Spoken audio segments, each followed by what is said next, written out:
joka sä voit toistaa, eli sä teet sen saman jutun uudestaan, tai sit sä voit varjoida, eli muuttaa sitä, tai sit sä voit aloittaa jotain ihan uutta erilaista, tai sit sä voit lopettaa. Ja 4 asiaa. Niin periaatteessa kaikki, mitä me koskaan tehdään, on aina joku näistä 4 ja eri järjestyksessä.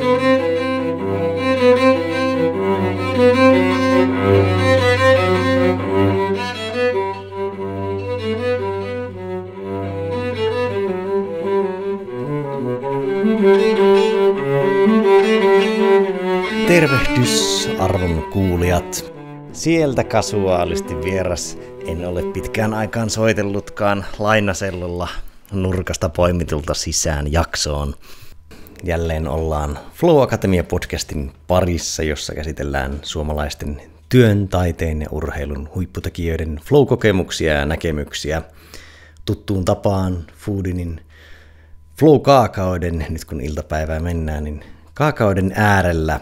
Ja niitähän voitte päästä itsekin maistelemaan, jos tuolla flow-akatemia.fi käytte antamassa palautetta tai vierasehdotuksia tai tarinoimassa mitä tahansa sinne viestikenttään. Niin viikoittain sieltä arvotaan tavaraa menemään sinne teidän suuntaan. Tänään keskustelun aiheina todennäköisesti oppimisen flow. Meillä on ollut aiemmin paljon musiikista puhetta, mutta ei välttämättä vielä klassisesta musiikista, niin sen kulmaa ja flow-linkitystä sekä sitten ehkä flowsta ja tulevaisuudesta katsotaan, mihinkä keskustelu kehkeytyy. Ja vieraana meillä on puhuja, säveltäjä, keksijä, yrittäjä, monimaestro Perttu Pölönen. Tervetuloa. Kiitos kutsusta. Onko tähän viikkoon jo kuulunut flowta? No on itse asiassa, koska mä olin alkuviikosta mökillä ja olin siis viimeistelemässä mun toista kirjaa, siis tekemässä viimeistä oikolukua. Ja me kesällä rakennettiin, tai no en minä voi sanoa, että me rakennettiin, mutta sinne rakennettiin semmoinen sauna, siis vanhan saunan tilalle, ja siinä on semmoinen pieni tila, missä voi siis nukkua ja näin. Ja sinne oli tuotu pöytä. Ja mä kattelin siinä niin kuin ikkunasta järvelle. Siinä oli mun käsikirjoitus ja pilkkuja laitoin vielä paikalleen. Niin se oli semmoinen paikka, missä kaikki muu oli, niin kuin, tiedättekö, karsittu pois. Se oli hyvin helppo päästä siihen flowhun. Ja nyt kun tänne Helsinkiin tuli takaisin, niin heti tuli semmoinen mieli, että miten mä saisin täällä sen saman. Koska välillä tuntuu, että niin paljon ärsykkeitä, että on niin kuin vaikeampi päästä siihen flowhun. Mutta että luonnossa se tapahtuu aika helposti ja järvimaisema on varmaan semmoinen, mikä toimii aina. Pitää printauttaa joko yhden seinän kokoinen maisema ja toisaalta sitten jos olisi kokonaan screeniä, niin sen saisi eläväksi.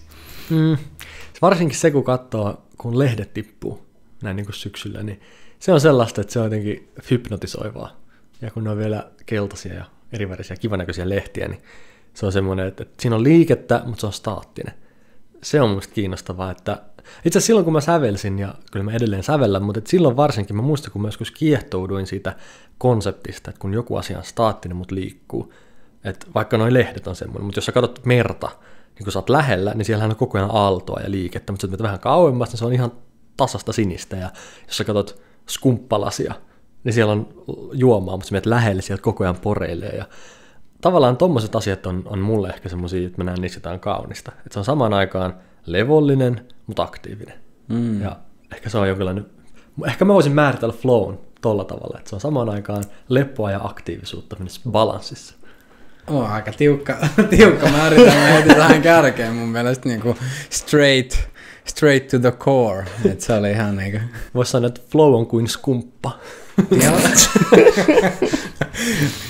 Ja niissä on kyllä putoavissa lehdissä on jotain kiehtovaa, koska se ei ole myöskään semmoinen, että kun tuuli heiluttaa puuta, niin se ei ole ihan sama asia vielä, koska sinne tavallaan assosioituu semmoinen isompi kiertokulku ja lehden putoaminen on kuitenkin lopullista.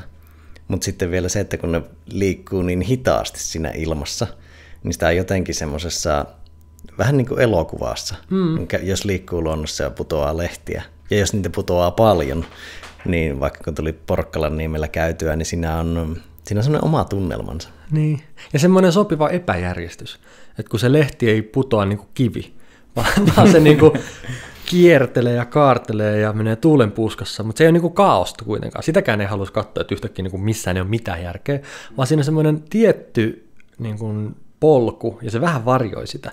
Niin se tekee sitten semmoista niin kuin leikkisää, että ihminen on varmaan semmoinen, että me kaikkialle pyritään tuomaan järjestystä.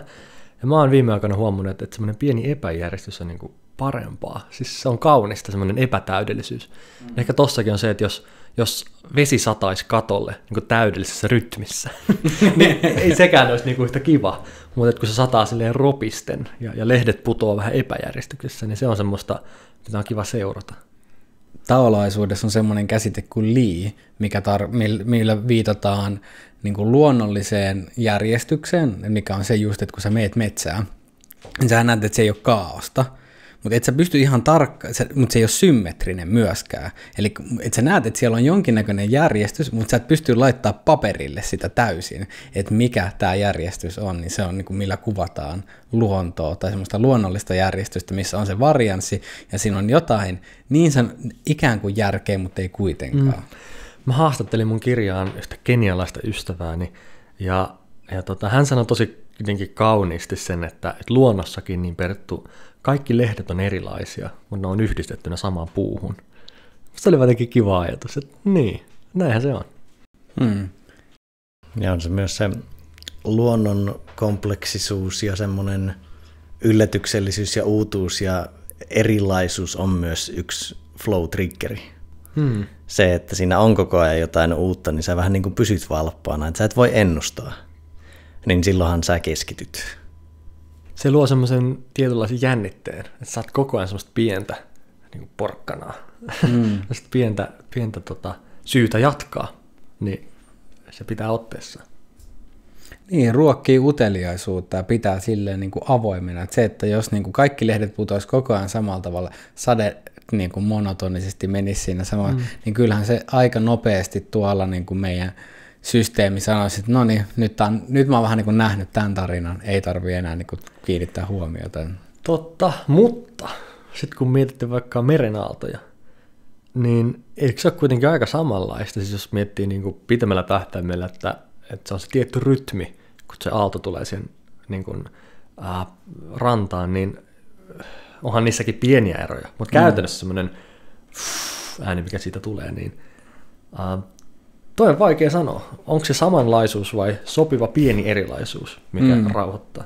Mutta on siinä kuitenkin aina siinä välittömässä kokemuksessa on kuitenkin eroa, vaikka ei sinun aivot tavallaan muista täysin minkälaisia ne keskimäärin oli, mutta sä huomaat aika äkkiä tässä nykyhetkessä ne vivahteet. Totta. Säveltäessä, ja oikeastaan tämä pätee kaikkeen materiaalin luomiseen, on semmoinen tavallaan ajattelu, että mitä tahansa sulla on siis materiaali, oliko sitten puhetta tai kirjaa tai sävellystä, niin sillä materiaalilla sulla on muutama vaihtoehto, mitä sä voit tehdä. Joka sä voit toistaa, eli sä teet sen saman jutun uudestaan, tai sit sä voit varjoida, eli muuttaa sitä. Tai sit sä voit aloittaa jotain ihan uutta erilaista, tai sit sä voit lopettaa. Ja 4 asiaa. Niin periaatteessa kaikki, mitä me koskaan tehdään, on aina joku näistä 4 ja eri järjestyksessä. Ja sit kun mä itse sävelsin ja tein biisejä ja musaa, niin sit jos joku asia ei toiminut, niin mä tajusin, että hei, nyt mä oon koko ajan tuonut uutta, ja ei kukaan jaksa sellaista. Sitten jos joku biisi oli tylsä, että mä toistan liikaa, tässä on vaan tätä toistoa. Sitten jos se kappale loppuu kesken, että mä en niin kuin varjonut tarpeeksi, tai tämä loppuu liian aikaisin tai näin, niin toi on auttanut tosi paljon kaikessa mun niin kirjoittamisessa kuin puhumisessa muualla, että tavallaan oppii käsittelemään sitä materiaalia. Että ansaitseeko tämä matsku, mitä mulla on, ansaitseeko se niin kuin hiipua pois vai vaihtaa suuntaa vai kasvaa, koska sitten kun alkaa oppia noita niin kuin tehokeinoja, että hei, toistohan yleensä painottaa jotain, eikö vaan? Variaatio rikastuttaa ja värittää jotain, loppuminen painottaa sitä, siis on tämmöisiä niin kuin tiettyjä lainalaisuuksia, niin tommoinen niin kuin ajattelu, mä rakastan paljon niin kuin miettiä että miten mä niin kuin, että mitä mä olen tehnyt, onko mä niin kuin kärryillä siitä, että jos mä oon itse aloittanut jotain, mutta mä luen varjoivani, niin sitten se menee ihan metsään, koska silloin tavallaan kuulija ja minä ollaan ihan eri mieltä siitä, että mitä tässä just tapahtuu. Ja sitten kun mietitään, että no miksi joku hakemusteksti ei toimi, miksi joku kirja ei onnistu, miksi joku kappale on tylsä, niin se on varmaan just se, että sen tekijän mielestä tässä on nyt varjoitu ja tehty uutta tai jotenkin, että sen mielestä on näin, mutta kuulija on silleen, että no ei mun mielestä. Ja sitten siinä tulee se ristiriita ja sen takia meidän huomio niin kuin lähtee pois. Niin toi on ollut semmoinen, että jotta mä saan niin kuin ihmisen kuuntelemaan mun kappaletta, mun pitää olla tosi niin kuin tietoinen siitä, että mitä mä teen, jotta mä niin kuin osaan niin kuin, vähän niin kuin manipuloida sitä kokemusta, että tykkääkö se vai ei. Samalla lailla kirjassa, että ei ihminen jatka sitä kirjan lukemista, jos ei saa sitä pientä porkkanaa koko ajan, sitä pientä epäjärjestystä koko ajan. Niin toivoisi olla semmoinen, että niin kuin haastan kaikkia miettimään, että tunnistaako itsessään noita, että mitä mä oon tänään tehnyt. Tämä on ihan niin kuin, siis lohistava kehys. Onko mistä tämä on peräisin? Tämä, niin kuin, onko tämä niin kuin sun päässä kypsynyt vai niin kuin, onko tämä niin kuin tullut jostain?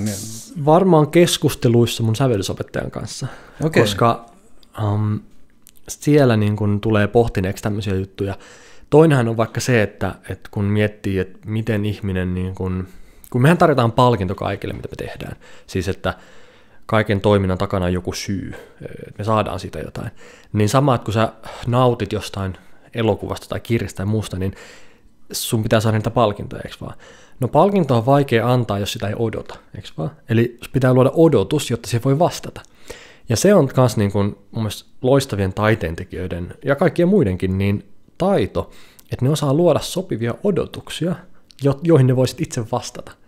Ja tässä on sama juttu, jos sä luot odotuksia ilman, että sä tajuat luoneesi odotuksia, niin silloin sä et voi vastata niihinkään.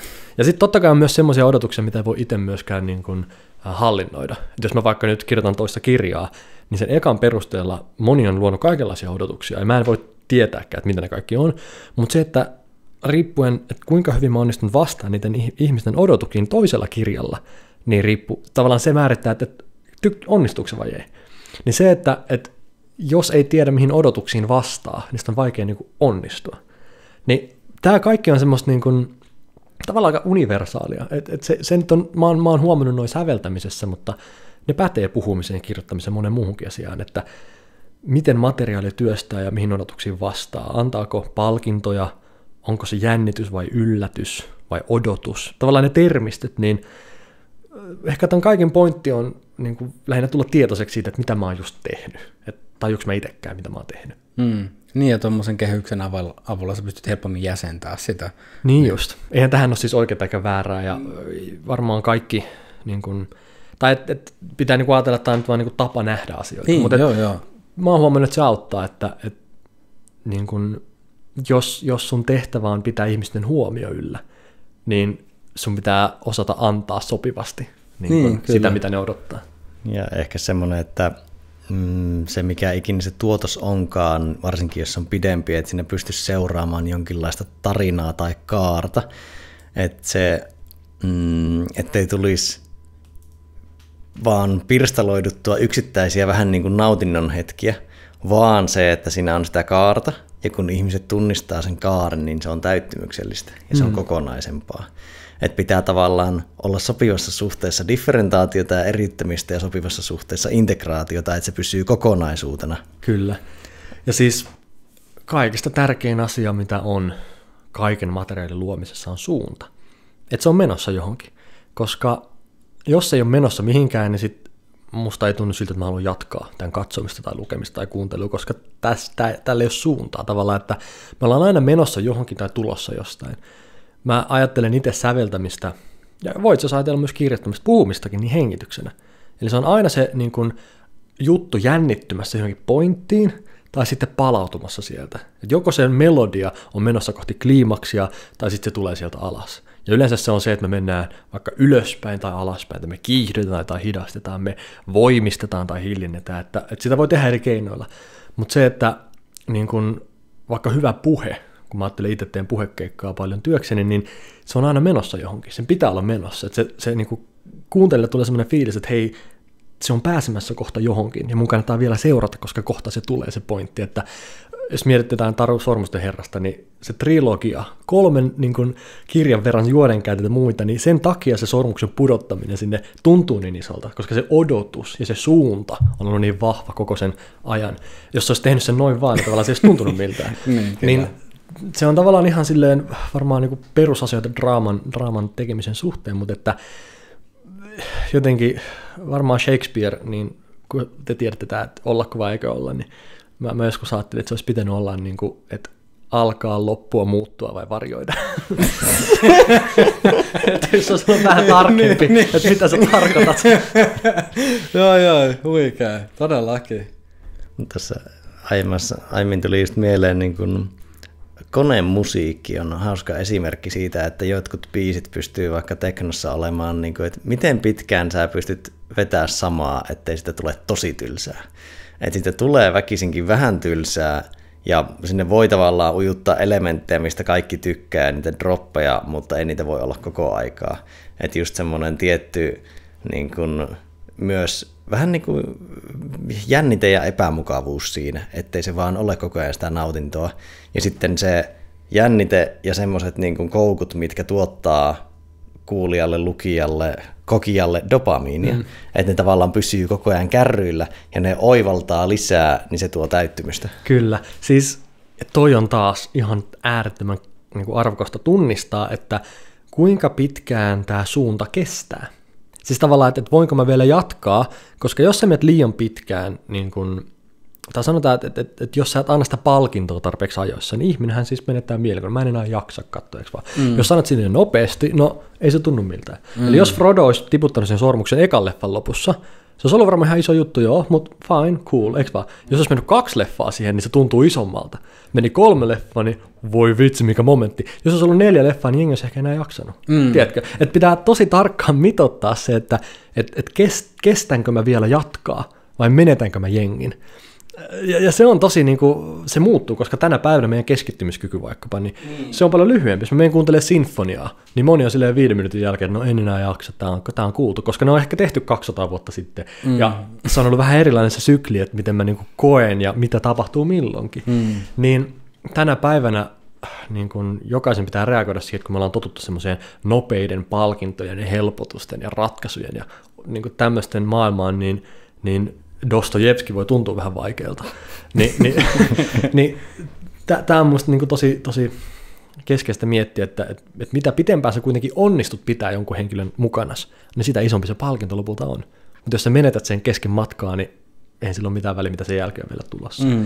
Et mä joskus ajattelin näin, että kun sä sanoit just siitä, että pitää antaa vähän niin kuin niitä palkintoja, tulee semmoinen merkityksellisyys ja se niin kuin odotukseen vastaa se, että tiedätkö, niin mä ajattelin, että on kahdenlaisia niin kuin, tavallaan palkintoja tai kahdenlaista odotusta, mihin vastaa. Toinen on se, että mä tiedän, että jotain on tulossa. Me katsotaan vaikka jotain televisiosarjaa, ja mä tiedän, että siellä koko ajan tulee pikkuhiljaa, mulle ripotellaan lisää tietoa, niin mulla on tavallaan odotus siitä, että jos mä jatkan, niin mä saan kyllä tietää, eikö vaan?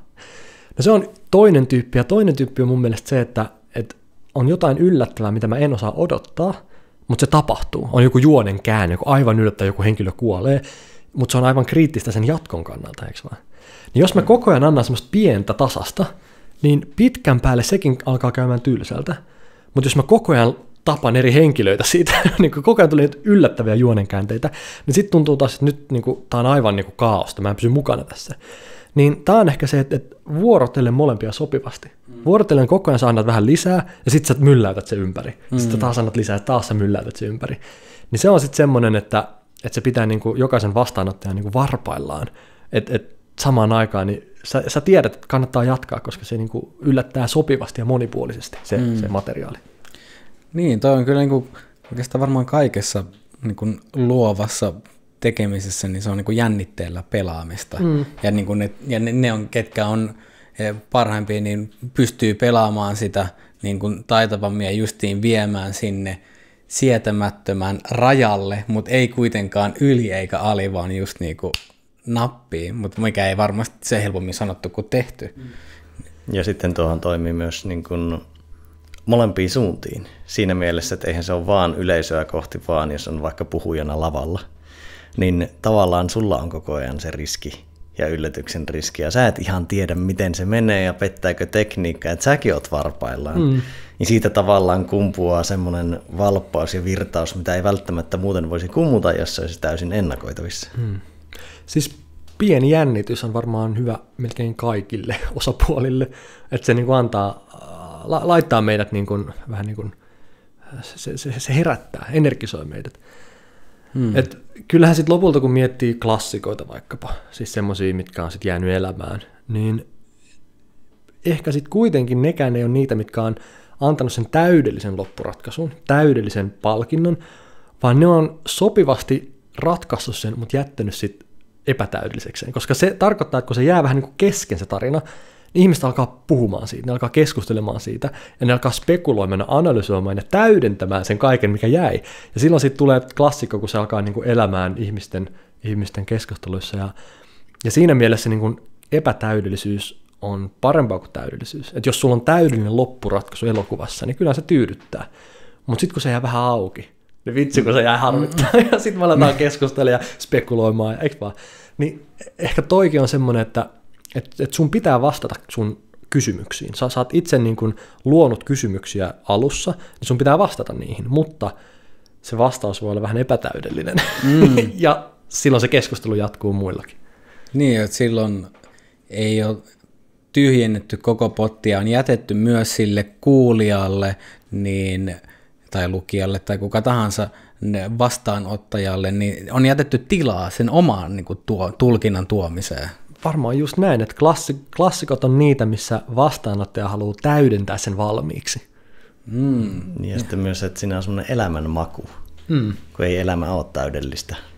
Niin on se että niin kuin, no niin, pahis kuoli ja nyt sankari saa morsiammen tai miten päin vaan ja sitten menee verhotkin ja they lived happily ever after, niin eihän se niin kuin toimi silleen, että niin kuin tosi elämässä että ne verhot meneekin ja sitten tulee seuraava päivä ja sitten silleen, että no niin, se oli hauska, että joskus tämmöinen filosofi kuin Slavoj Žižek, niin kuin luin sen juttu, vaan miten se puhui Titanicista, niin oli just se, että Titanicin niin kuin huikeus perustui, tai niin kuin tärkeä elementti oli se, että siinä lopussa tämä rakastunut pari ei saanut toisiaan, koska sillä tavalla siinä jäi just se niin kuin ikuinen mitä jos, koska jos olisi ollut realistinen, no sitten ne olisi päässyt perille ja aloittanut tavallisen avioelämän ja sitten 10 vuoden jälkeen on alkanut tylsistymään siinä, että se olisi ollut niin kuin draamallisesti paljon niin kuin tylsempiä, niin kuin se olisi ollut liian tyhjentävä.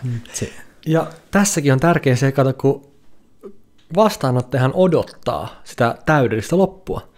Niin tämähän on just siihen niin kuin odotukseen vastaaminen, eikö vaan? Eli mä tunnistan, että kun joku tulee katsomaan leffaa, niin odottaa sitä niin kuin happily ever afteria, eikö vaan? Ne odottaa, että se on se odotus. Ja silloin taas fiksu ohjaaja, tai että hei, kun ne odottaa niin mä annan niille jotain toista, ja se yllättää, eikö vaan? Niin tähän tavallaan perustuu just se, mitä mä tuossa puhuin, että pitää tunnistaa ne odotukset, ja sitten leikitellä niillä. Niin kyllä, just se, ja silleen, että sä voit antaa jotain sinne, vaikka niin kuin esimerkiksi Titanicin loppu, että sä voit saada silleen, että sä sait, siinä on sweet, mutta siinä on myös bitter. Että sä et annakaan sitä pelkkää karkkia, vaan silleen, että joo, että tää toinen selvisi, toinen ei.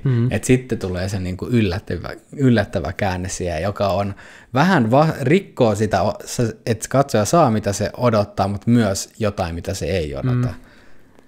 Kyllä, pitää olla sopivasti riipasevaa. Niin, että koska varmaan klassikoskin kyllä niin kuin ne monesti riipasee. Niin, ja nyt kun mä mietin tarkemmin vielä että pitääkö niin kuin kysymyksiin ja odotuksiin vastata, niin periaatteessa ei, jos antaa tilalle silti jotain parempaa. Eli se, että tämähän on vaikka tieteen tekemisen taustalla, että joo, sulla on aina hypoteesi ja sulla on aina joku olettamus, mutta että ei se haittaa, vaikka siihen ei vastata, jos me löydettiin vielä parempi kysymys tai vielä parempi tutkimusaihe. Ja siinä mielessä niin kun, riittää, kunhan lopputulos on siis niin positiivinen poikkeus odotetusta. Sen ei tarvitse olla se vastaus, mutta jotain parempaa. Että jos kissa etsii hiirtä ja sitten se hiiri pääsee pois, niin eihän sitä niin kuin harmita, jos nurkan takaa juoksee toinen vielä muhkeampi hiiri. Niin, kyllä. Niin, kunhan hiiri löytyy, se on niin, se pointti. Jep. No, poiketaan me odotuksista ehkä sen verran, että mistä sinä Perttu haluaisit meidän kanssa keskustella? Voi että, musta on ihanaa, kun on niin kuin avoin tilanne ja mahdollisuus, kun yleensä kun tietenkin menee erilaisiin haastatteluihin muihin, niin sitten ne pyörii vaikka kirjan tai puheiden tai muiden ympärillä. Ja vaikka tämä puoli, niin kun mulla on kuitenkin taidekoulutus taustalla ja mä oon niin kun aina nähnyt poikkitieteellisen, taiteellisen monipuolisuuden tärkeänä, niin vaikka tätä on harvemmin tullut puhuttua, niin sen takia tämä on tosi niin kun palkitsevaa, koska mä joskus huomasin sen, että ei sillä ole lopulta oikeastaan hirveästi väliä, mitä opiskelee, kunhan se on vaikeaa, se on hyvä, koska haastaa itseensä, ja sitten että menee tarpeeksi syvälle silleen, että miettii niin kuin universaalilla tasolla, että mitä tämä tarkoittaa. Koska vaikka mun polku, kun on ollut aika silleen omituinen, että mä oon niin kuin säveltäjästä lähtenyt yrittäjäksi, ja sitten puhujaksi, kirjailijaksi ja niin edelleen, niin voisi kuvitella, että no eihän siis, että mikä ihme tittelirimpsu saa tavallaan, että eihän näissä ole mitään yhteistä tekijää.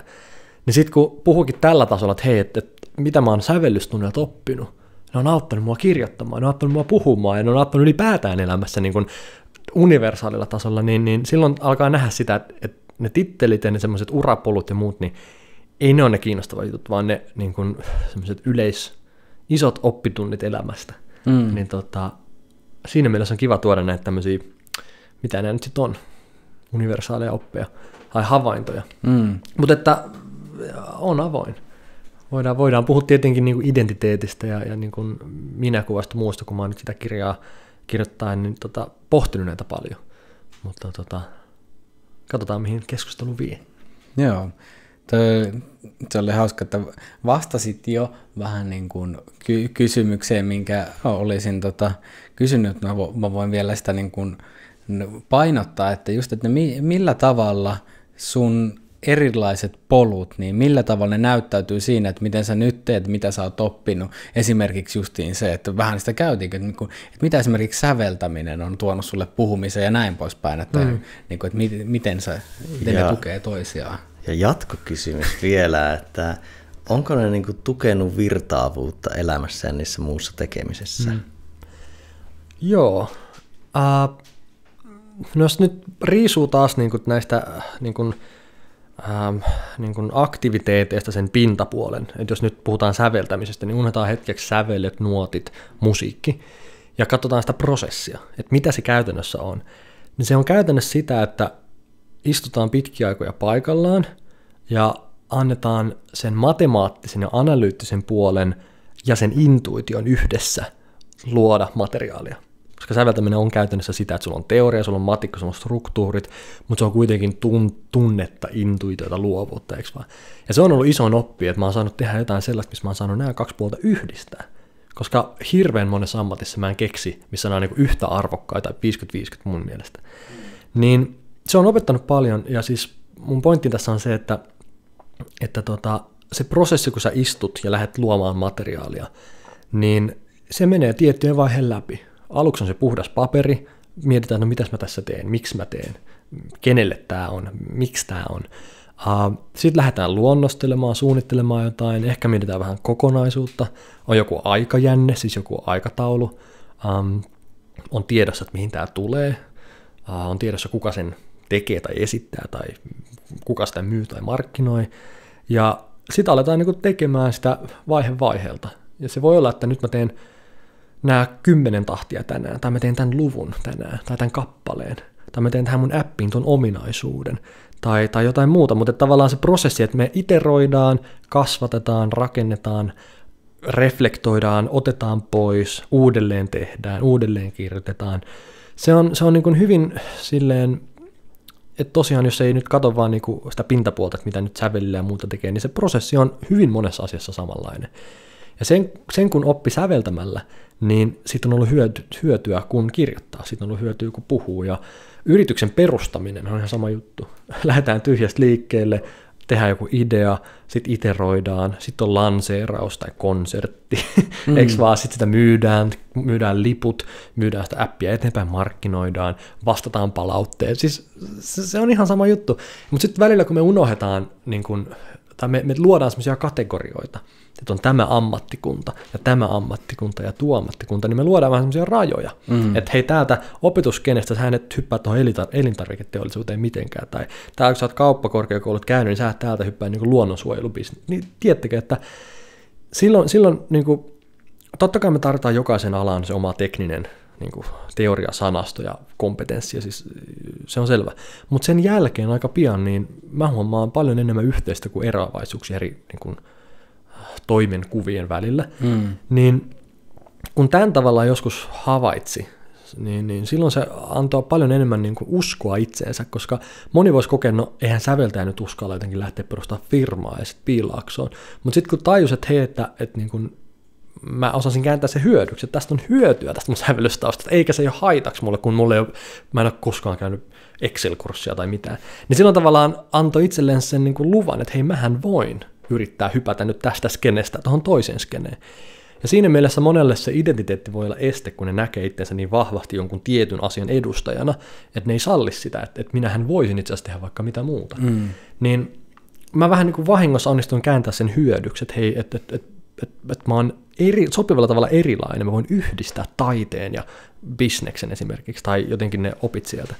Niin sitten kun mä myöhemmin mietin, että kun itsestään on aina vaikea puhua ja on niin kuin hankala löytää niitä sanoja, niin mä sitten kehitin semmoisen ajatuksen, että jos me puhuttaisiin itsestämme tämmöisen taitojen kautta, niin ehkä mäkin voisin löytää itselleni sen yhden yhteisen niin kuin nimittäjän.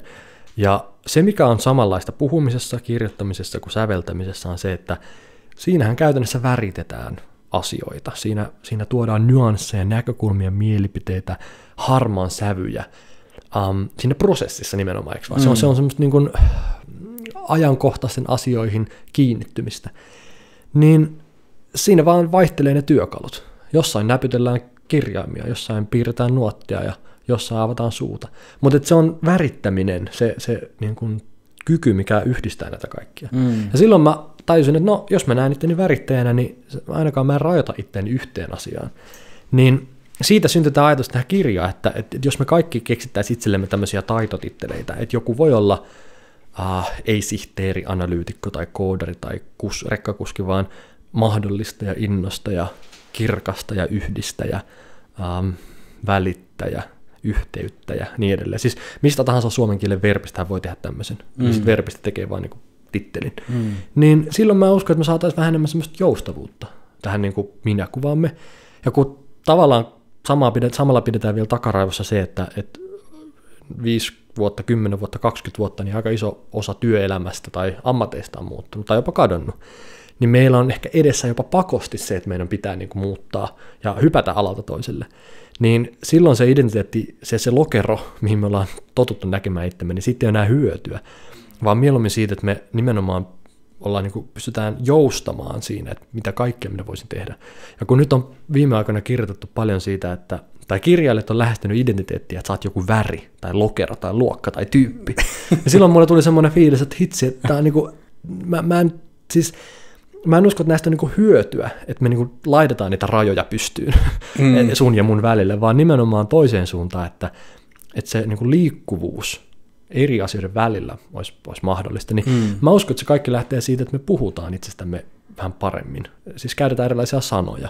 Ja silloin mä uskon, että se muutos tapahtuu vähän niin kuin itsestään. Se identiteetti ei ole enää semmoinen pakkomielle. Niin sen mä oon oppinut pitkä vastaus tähän kysymykseen. Ihan siis hyvä. Että se niin kuin säveltäminen opetti sinua säveltämään elämässä myös. Kyllä. Joo. Ja siis tuossa oli monta niinku tosi huikeat pointtia. Katsotaan, että mitkä kaikki muistuu mieleen. Mutta ainakin, no ensinnäkin, jos se niinku itsensä määritteleminen niinku verbin kautta, jolloin se on niinku aktiivinen prosessi. Että sen sijaan, että sä oot joku staattinen substantiivi, niin sä oot aktiivinen tekijä, sä oot prosessi.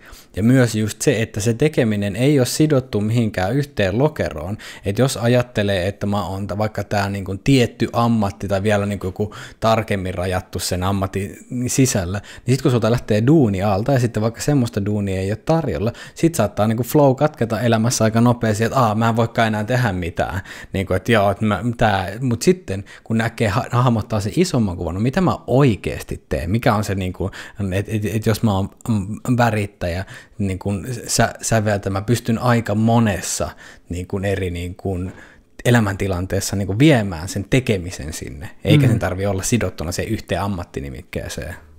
Ja jos sidotaan vielä flowhun elämässä, niin tuohan tavallaan niin kuin identiteettitasolla niin kuin virtauksen vapauttamista elämässä, että sä et positioi ittees niin kuin ei pelkästään ammattitilanteissa, vaan kaikissa muissakin, että jos joku sanotaan vaikka, että sulla olisi vahva identiteetti, että sä oot rekkamies, ja sitten on filosofinen keskustelu, sä saatat olla helkkarin kovaa filosofoimaan, semmoisella arkisella tasolla ja arkisella kielellä, mutta sä et osallistu siihen, koska sä koet olevasi rekkamies.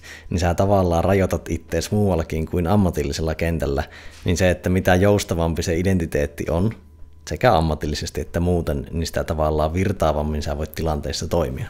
Ja myös niin kuin paremmin toimia, koska nämä tittelit tulee monesti meidän välille, tai se estää meitä tekemästä oikein, kun monet tietää tilanteen, että toimistolla niin tiskialas on täynnä kaikkea likaisia astioita, ja kukaan ei ole niitä niin kuin tiskannut tai laittanut paikoilleen, niin joku voi ajatella, että no eihän minä nyt myyjänä tai data-analyytikkona noita siivoa, kun se on myyjän tehtävä, eikö vaan? Ja kaikki ärsyttää se, mutta titteli ei niin kuin, siis Sibelius on sanonut, tämmöinen tarina on, että Sibelius oli lähdössä jonnekin illanviettoon, ja hän oli ihan tekemässä lähtöä ja ovella jo, ja sitten Aino, Sibeliuksen siis vaimo, kysyi huusi keittiöstä, että hei Janne tai Jan, että monelta sä oot tulossa takaisin, milloin mä voin odottaa sua kotiin? Ja sitten Sibelius vastasi, että aina hyvä, minä olen säveltäjä, en mikään ennustaja. Niin tavallaan se titteli voi se voi estää meitä myös tekemästä jotain. Mutta siis toi oli niinku hyvin kiteytetty toi, että niinku se identiteetti, kun se on niin jotenkin syvällä meissä, ja sä näet itsesi niin vahvasti sen työn kautta, olisi vaikka sitten rekkamies, niin se voi estää meitä. Ja mä jotenkin, mä en tiedä miksi se työ, tai no sanotaan nyt näin, että totta kai työ on iso osa meidän elämää, ja sen takia ehkä se on niin iso osa meitä, mutta että miksi siitä on niin vaikea päästä irti, että ollaanhan me muutakin kuin meidän työ. Et kun ihmisiltä kysyt, kuka sä oot, niin nehän kertoo ekana sen ammatin. Niin jotenkin meistä varmaan tulee kaikista jossain vaiheessa ainakin hetkellisesti työttömiä, mutta ei meistä tule taidottomia. tai niin kuin, hyvä pointti. Niin se, että jos se on työn varassa se sun identiteetti, niin sen työn varassa aika paljon silloin. Se matto lähtee jalkojen alta aika nopeasti, kun saa potkuttaa jotain, tai se ammatti ihan vaan katoaa. Siis on paljon ammattikuntia, me tiedetään, että vaikka tekoäly tulee isossa niin kuin, roolissa kaventaa sitä työn määrää, niin yleensä silloin, kun me koetaan, että meitä uhataan, tai meidän toimeentulo tai identiteettiä uhataan, niin totta kai me taistellaan vastaan ja vastustetaan ja on muutosvastarintaa, niin jotta tähän ei mentäisi, että me ei niin kuin taisteltaisi muutosta vastaan ihan vaan, koska se oma minäkuva on niin kuin hartaasti kiinni siinä jossain ideaalissa, niin nyt olisi parempi päästä niistä titteleistä ja työstä hetkeksi eroon, niin nähdä itsensä vähän monipuolisemmin. Toki on aika paljon sukupolvikysymys, että kyllä niin kuin meidän ikäiset niin se alkaa olemaan aika monipuolisempi se kenttä, mutta kyllä aiemmilla sukupolvilla se on niin vahvasti myös kasvatuksessa, että kun on lapsesta asti kysytty, mikä sinusta tulee, se mikä yksi substantiivi sinusta tulee. Just näin. Ei mitä sä aiot tehdä tai minkälaisia juttuja teet. Ja samahan se, jos me kysytään, että kuka sinä olet, niin sehän ohjaa vastaamaan jollain substantiivilla, ja se on sen takia varmaan hyvin vaikea kysymys. Jos me kysyttäisiin, että millainen sä oot, tai milloin sä oot, tai miten sä oot, niin silloin olisi pakko vastaa niin kuin kokonaisella lauseella. Ja se heti mä kerron paljon enemmän itsestäni kuin, että annan niin vastauksen, että olen tämä. Niin ehkä se kysymys jo itsessään ohjaa tosiaan niin kuin vastaamaan vähän epäedullisesti. Mutta se on totta, että kun meitä on pienestä pitäen kasvatettu, että mikä susta tulee, ja meidän polveen vielä on niin kerrottu, että sä voit olla mitä vaan, niin se on, niin kuin, siinä niin kuin heitetään aivan liikaa vastuuta pienelle, joka ei vielä semmoista pysty ehkä ottaa vastaan. Niin, kyllä. Että pitäisi niin valinnat tehdä itse jo tuossa kohtaa ja tietää. Ehkä se olisi parempi kysyä tosiaan, että minkälaista työtä tai mitä sä haluaisit, mikä sua kiinnostaa. Ja mun mielestä se on muutenkin tänä päivänä vähän hopoa kysyä, mikä sulta tulee isona, kun eihän me siis tiedetä niitä ammatteja, mitä 10 tai 20 vuoden päästä on. Ihan vaan silloin, kun mä olin koulussa, niin ei ollut ammattia kuten appikehittäjä. Ja nyt niitä on toistakymmentä miljoonaa, että mä en olisi voinut edes vastaa tai virtuaalitodellisuussuunnittelija tai arkkitehti vaikka, niin jotenkin tuntuu vähän oudolta myöskään kysyä, että kun ei ne vanhemmat tiedä, se lapsikaan tiedä vielä. No jos miettii, että nuori Perttu menee opolle, niin kuin, että nyt tarvittaisiin vähän tämmöistä tulevaisuuden koutsausta, niin olisiko opolla ollut substantiivi sanoa siitä, että mitä sä teet nytten, niin mikä se olisi ollut se substantiivi, että tämä on sun urapolku. Että niin, siis kyllähän tavallaan tommoset yksittäiset niin kuin kiintopisteet tai jopa unelmat, niin nehän voi rajoittaa meitä. Koska kun meillä on joku unelma, että musta tulee tämä, ja unelmissahan sinänsä mitään vikaa, siis on hienoa, että meillä on jotain tähtäimiä, mutta kun sulla on joku yksittäinen asia mielessä, että musta tulee tämä tai minä valmistun tällaisiksi, niin sit me ei nähdä niitä mitään muita vaihtoehtoja siinä rinnalla. Koska meillä on vähän niin kuin hevosilla ne mitkä ne on silmänlaput, että me katsotaan vaan eteenpäin sitä yhtä asiaa, vaikka maailma koko ajan muuttuu meidän ympärillä. Niin se, että jos vois päästää siitä kontrollista irti, että hei mä en tiedä mikä musta tulee, niin silloin olisi niin kuin valmiimpi reagoimaan, että mitä maailmassa tapahtuu, niin minä menen sen mukana. Mä voin niin kuin elää tässä. Ja siinä mielessä niin kuin, multa jos olisi kysytty pienenä, että mikä Perttu susta tulee, siis joku 5V, niin mä olisin sanonut astronautti. Ja nyt kun mä mietin sitä taaksepäin, niin se astronautti oli nimenomaan tämmöinen unelma, että mä olin oppinut se, josta se oli se kiiltokuva. Ja sitten jossain kohtaa, kun realiteetteja niin kun ymmärtää, niin tajuaa, että ei musta tule astronautti tai mun pitää niin kun luopua siitä unelmasta.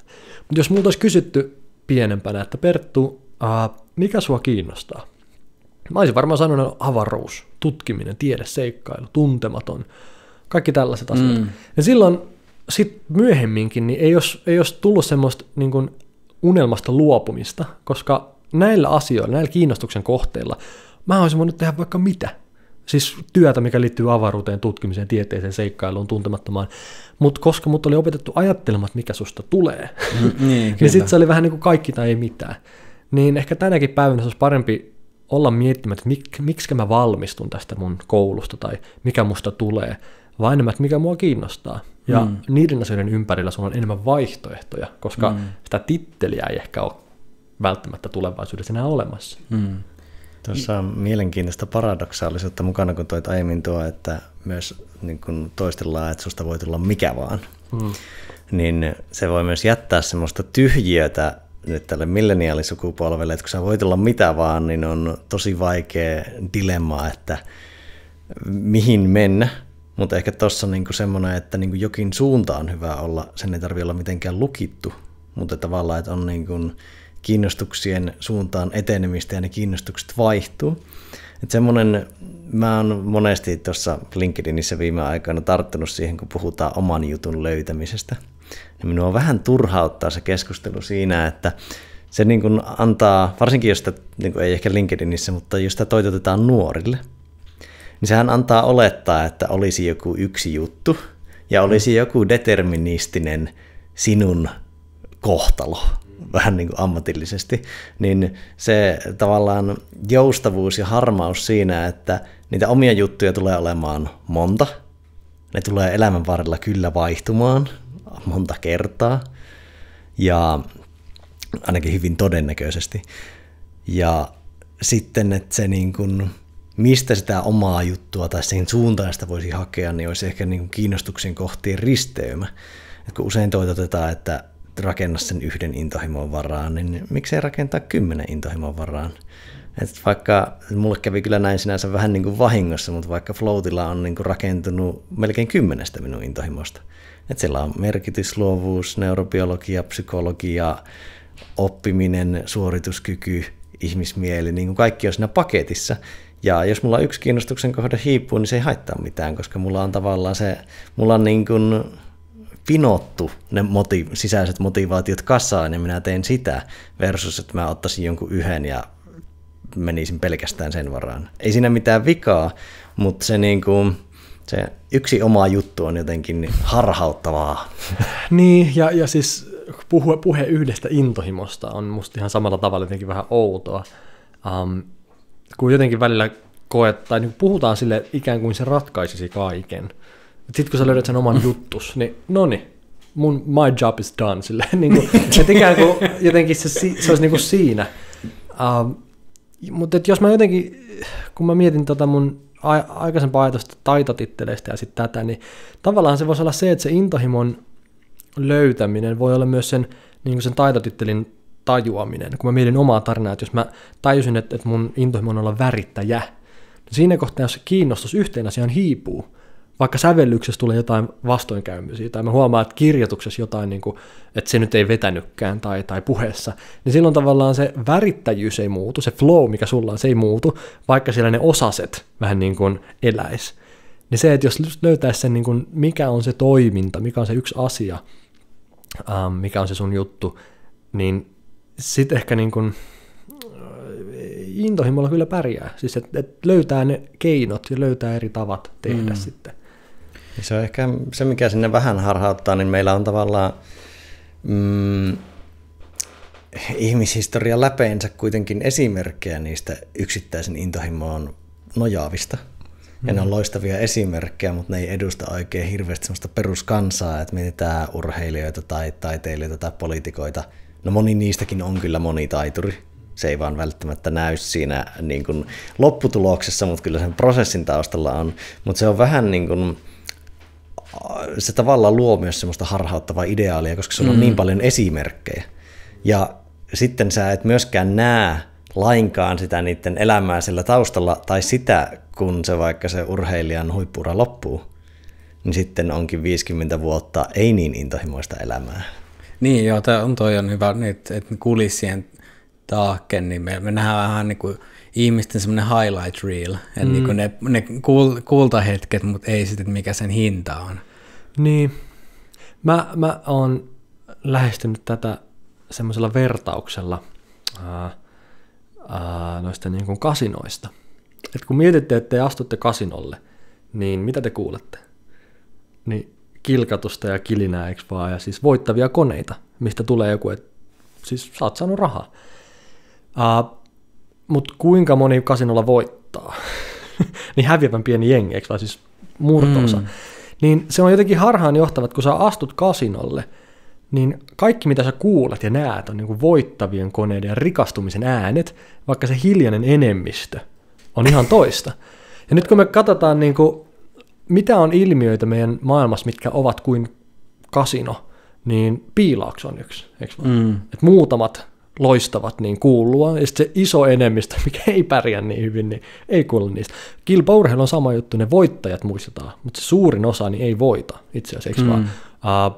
Kolonialistisessa maailmassa niin suuren kansan ja massan tarpeet muut tukahdutettiin, ja vaan ne sitten, jotka jää niin kirjoittaa historian, niin ne muistetaan, eikö vaan? Siis, että maailma on kuin niin kuin kasino.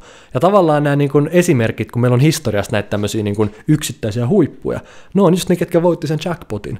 Mutta se suuri enemmistö, että me unohdetaan tavallaan keskiarvot, että jotenkin, jos me vaan seurataan niitä, ketkä voitti siellä kasinolla rahaa, niin me unohdetaan tosi nopeasti, että tämä ei ole niin kuin se hyvä esimerkki meille.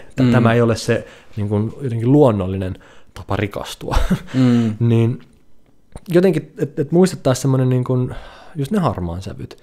Se olisi tosi tärkeä, mutta mä oon niin kuin yrittänyt koko ajan enemmän niin kuin treenata omaa mieltäni näkemään, että missä on se hiljainen enemmistö. Koska somessa vaikkapa, niin, ja media ylipäätään, me jaetaan edelleen tosi karkeasti, vaikka uutisia, että on hyvä uutinen tai paha uutinen. Tiedättekö, on niin kuin korona hyvä vai paha, konkurssi hyvä vai paha, potkut hyvä vai paha ja niin edelleen. Niin, että saataisiin vähän niin kuin muitakin sävyjä sinne, se olisi tosi tärkeää. Me nähdään somessakin paljon ihmistä just niitä highlight-reelejä, että siis tämmöisiä niin kuin huippukohtia, ja sitten me unohdetaan, että ai niin, tossa kohtaa ne just voitti tuosta pelikoneesta jotain, mutta ne on niiden kokonaissaldo on pahasti pakkasella. Mutta se, mitä me nähdään, on vaan se hetki, kun ne voitti sieltä koneesta jotain. Niin jotenkin, että missä kaikkialla me nähdään kasinoita.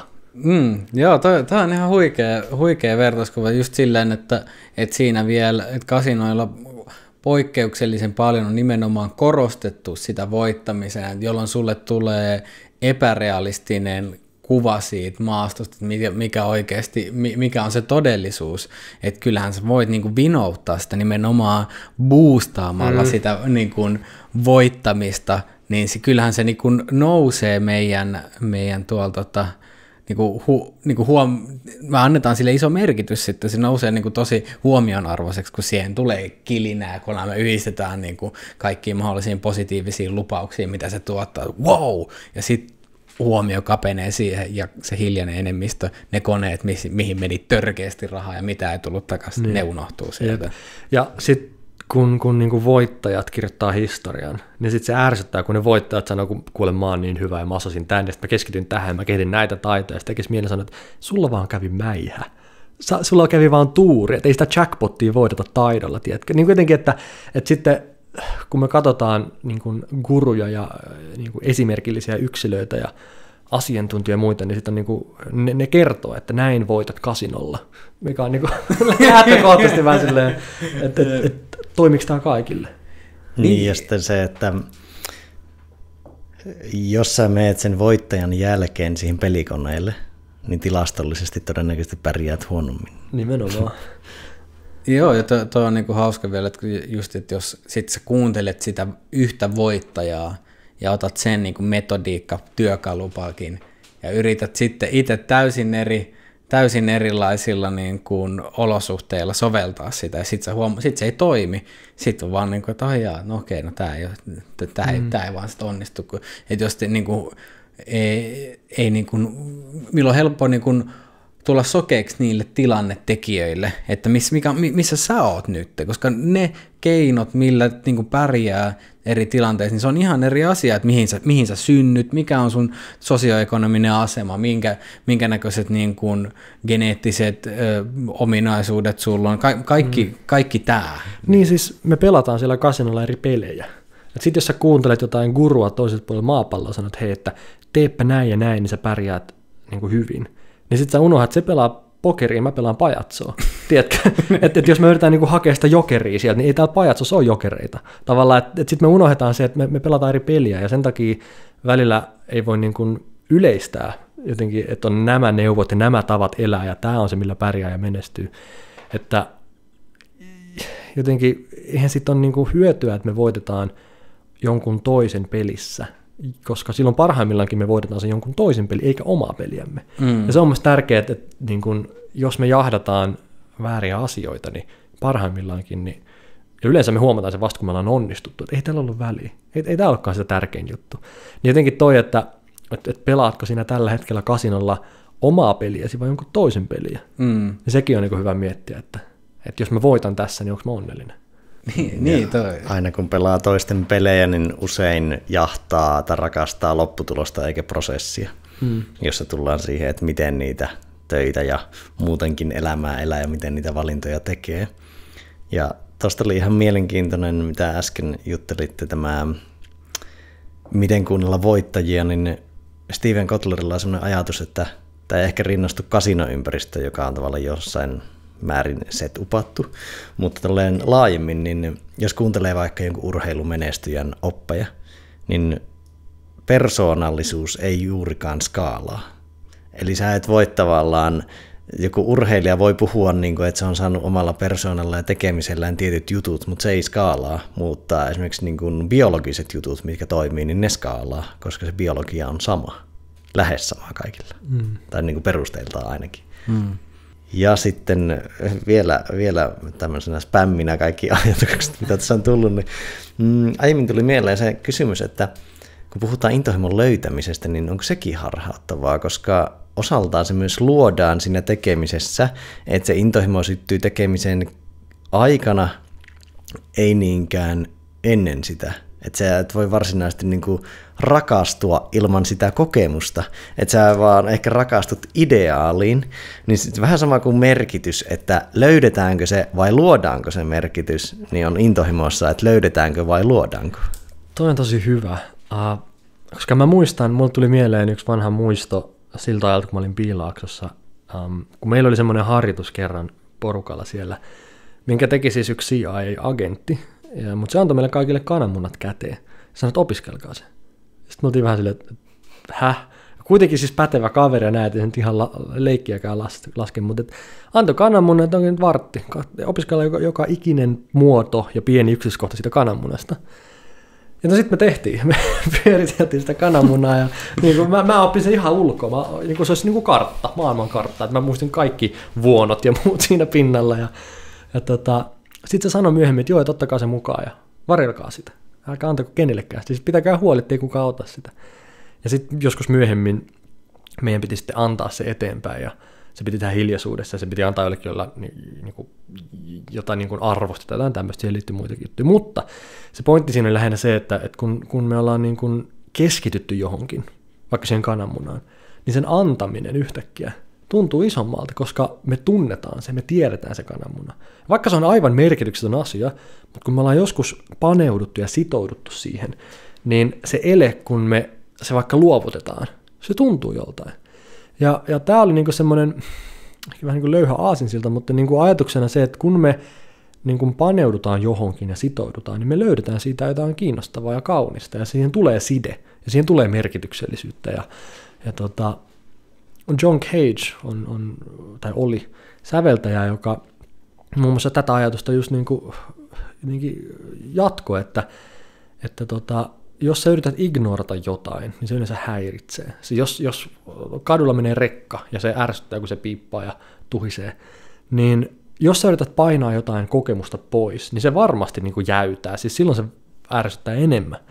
Mutta jos sä keskityt siihen, että nyt hei, että mitä eri niin kuin leijereitä sä löydät tuolta rekan äänestä, mistä se ääni koostuu, minkä makuinen se ääni on, mikä materiaali se on, miltä se haisee se. Siis sä niin kuin luot siihen ulottuvuuksia, että mitä tuo ääni on.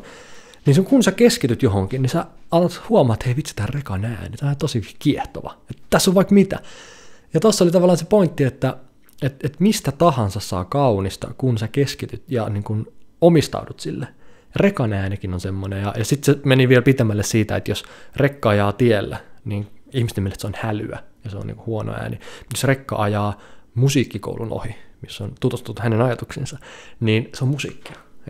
Se on kaunis ääni. Että kuinka paljon mielellä pystytään myös vaikuttaa siihen, että onko toi ärsyttävä vai onko se kaunis. Ja sitten kun John Cage vielä jatkoi, että niin kuin, mä en keksi mitään syytä, miksi joku asia ei voisi olla kaunis. Mutta se oli jotenkin hieno ajatus. Mä jotenkin fiilaan tota ajatusta, että jos me se intohimonkin suhteen, niin ei ajatella, että me löydetään se, vaan että sitoudutaan nyt tähän. Tehdään tätä, omistaudutaan tälle, keskitytään ja paneudutaan tähän, niin ehkä se löytyy sieltä, että hei, tässä on jotain paljon enemmän kuin mitä mä luulin.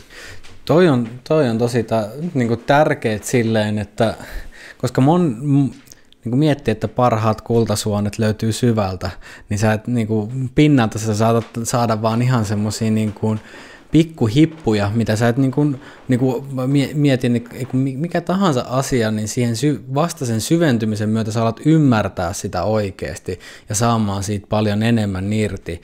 Ja ja sehän voi olla kaikkein ei tarvii, jos lähtee johonkin syventymään, niin ei sen tarvitse jäädä siihen ikuiskaan, että tämä on nyt lifetime deal, että mä nyt otan tämän vaikka instrumentin ja mä rupean soittaa sitä, niin jos mä nyt otan tämän, mun pitäisi ottaa loppuun, mutta ei. Mutta jonkin aikaa syventyy johonkin, niin sit se kyllä alkaa paljastaa, koska monesta asiasta, no vaikka musiikki, niin on semmoinen, että ei musiikkiin paneutuminen, vaikka instrumentin aloittaminen, niin eihän se ole vielä harvalle vaikka joku kitaran ottaminen on ensimmäisestä kerrasta ja semmoinen tai ehkä tässä on just se paha, että kun me luetaan tarinat niistä jostain muusikoista, jotka oli silleen, että otin ensimmäisen kerran kitaran ja se oli minulle uskonnollinen kokemus, pääsin suoraan flow-tilaan ja soitin maailman 10 kovinta rockibiisiä improvisoiden siitä, okei, ja muutamat yksittäiset tapaukset for sure, mutta suurimmalle osalle se on aluksi aika hankalaa, mutta pikkuhiljaa kun sä alat päästä siihen kiinni, se muuttuu vaivattomammaksi, sä alat ymmärtää vaikka sitä niin kuin teoriataustaa, sä pystyt niin kuin alkaa soveltaa, niin sitten se alkaa vasta avautua se maailma, että okei. Ja tämä sitoutuminen liittyy taas jälleen kerran Frodoon ja Tarusormusten herraan, koska tästähän on kyse, että jos se kitara ekalla kerralla heti kuulostaa kivalta, niin ei se tunnu isolta, mutta sä oot 3 vuotta treenannut jotain, sä oot valmistanut sitä Sormuksen pudotusta 3 leffaa, niin kyllä se sen jälkeen, että ai että mikä täyttymys, kun sä oikeasti saat sen soinnun soitettua hyvin. Tavallaan tämä on se sama, että kun mä oon sitoutunut katsomaan tätä elokuvaa, että mä oon sitoutunut lukemaan tämän kirjan loppuun, että mä oon sitoutunut harjoittelemaan tai työstämään tätä asiaa, niin sitä kautta tulee myös se mahdollinen suurempi palkinto. Ja toi on niin kuin, jos linkittää siihen milleniaalilupaukseen olla mitä vaan, niin se on kauhea tila, että kun sulle annetaan ääretön vapaa kenttä, mutta ei kyky sitoutua. Ehkä niin kuin harhainen kuva, että mitä on vapaus. Että vapaus on vaan se ääretön potentiaali, mutta eihän se ihmiskokemuksessa ole millään tavalla, siinä ei ole mitään mieltä, ellei siitä tule jotain aktuaalista. Että se niin kuin potentiaali, siitä tulee jotain, ja se vaatii myös sitä kykyä sitoutua. Niin sitten sä oot semmoisessa niin kuin hyvin epämiellyttävässä jännitteessä, että missä sä oot samaan aikaan vähän kaikkialla, mutta et yhtään missään, kun sä voisit olla mitä vaan, mutta sä et pysty 2 minuuttia pidempään sitoutua asioihin, koska se tuntuu liian haastavalta. Ja mikä lause sisältää enemmän, tai millä lauseella pystyy luomaan enemmän psyykkistä entropiaa kuin sillä, että voit olla mitä vaan? Se on niin semmoinen tavallaan elämän hahmottamisen kauhutilanne siinä mielessä, että sillä on niin kuin, ei ole mitään suuntaa siinä lauseessa itsessään. Ehkä tuohon vielä lisäyksenä, niin kuin, mikä liittyy paljon työelämään, mistä tuli omaankin kirjaan kirjoitettu, että kun intohimoon liittyen, niin ihmiset odottaa, että työ sytyttää heidät, mutta eivät ole välttämättä valmiita syttymään työlle. Et siinä on nimenomaan se löytymiskulma, että kyllä se intohimo tuossa jossain on, mutta tavallaan ei suoraan itse niin kuin aktiivisesti etsittää vie omaa työtä siihen suuntaan, vaan se on semmoinen vähän niin kuin mystinen asia, mikä tulee vähän niin kuin sadussa jostain. Niin. Pitäisi niin kuin ajatella, että se tulee kun jatketaan. Se tulee kun jatketaan. Että Franz Kafka, tähän vapaus- ja muuhun keskusteluun, Franz Kafkalla on tämmöinen sitaatti tai lause, että olet vapaa ja siksi olet eksynyt. Ja musta se on tosi hyvä. Toi on oikeasti ihan huikea. Koska tänä päivänä se on sitä. Että jos me katsotaan vaikka monen nuoren niin kun elämää, niin sehän on nimenomaan sellaista, missä me pyritään olla juurtumatta vielä mihinkään. Että pidetään kaikki mahdolliset avoinna. Me kartataan asioita, mitkä tois pysyvyyttä, siis parisuhde, koti, lemmikki, jotain tämmöisiä asioita, mitkä jotenkin koetaan rajoittavan vapautta. Ja sitten se kolikon toinen puoli on se, että sitten ollaan eksyksissä. Ei mitään, niinku, ei ihmettäkään siitä, että me niinku, ei olla löydetty jotenkin mihin juurtua, kun me automaattisesti niinku, jopa niinku, juostaan niistä poispäin, niistä semmoisista niinku, sitoutumisista. Ja mä ainakin ajattelen, että jos haluat mitään merkittävää elämässä saavuttaa, niin pitää sitoutua. Että se tulee sen kautta. Ja kirjaan mä hain tutkimuksia ja lähteitä, niin yksi tutkimus, mikä tuli vastaan, oli hyvin kiinnostava. Tämmöinen, että järjestettiin koe, missä näytettiin ihmisille kuuluisien siis maalareiden ja taiteilijoiden niin kuin maalaamia tauluja, siis julistekopioita niistä. Ja niitä koehenkilöitä pyydettiin arvioimaan ne ykkösestä, olisiko ne ollut 5. Ja sitten oli 2 versiota siitä kokeesta. Kun se koe oli ohi, ne oli järjestänyt ne mielensä mukaan, se kokeen järjestäjä sanoi toiselle porukalle, että hei, että meillä on ylimääräisiä noita 3 ja 4. Että noin mitkä sä ränkkäisit 3 ja 4, sä voit ottaa minkä vaan, mutta mä vähän mokasin tämän, tiedätkö, että mä otin näitä liikaa, niin älä kerro kelle, että siis niinku, ota vaan se, mutta sä et saa vaihtaa sitä, eikö vaan, sun pitää pitää se. Ja toiselle jengille sanottiin, että hei, voit ottaa 3 tai 4, mutta että mulla on näitä aika paljon, niin voit tulla sitten myöhemmin ja vaihtaa, jos sä et tykkääkään siitä, niin, että voit ottaa sen toisenkin. No sitten kun ne pyydettiin takaisin myöhemmin kokeen vikassa vaiheessa, niin pyydettiin arvioimaan uudestaan ne taulut. Niin kas kummaa, ne, kenelle ei ollut annettu vaihtamismahdollisuutta, eli sun pitää pitää se, ne arvioi sen oman taulunsa korkeammalle. Ne oli tykästynyt siihen, ne oli katsonut sitä viikonpäivät kotona, ja sanoi, että hei, mä tykkään tästä, tää on hyvä. Sitten ne, kenelle oli jätetty mahdollisuus auki, että sä voit vaihtaa, jos sä et tykkää, niin ne ei tykännyt taulusta. Se oli sama 3 tai 4, mutta kun niillä oli mahdollisuus vaihtaa, niin sanoin, että en mä itse halua mitään näistä, mä ahdistaa koko prosessi, mä en tykkää, että mä otan vaan takaisin. Eikö vaan? Eli kun toiselle jengille oli niin kun toinen jengi oli sitoutettu, että ota tai jätä, mutta tämä on sun, niin yli ajan ne tykkäsi siitä. Sitten toiselle jengille sanottiin, että voit vaihtaa, niin niitä ahdistaa koko juttu.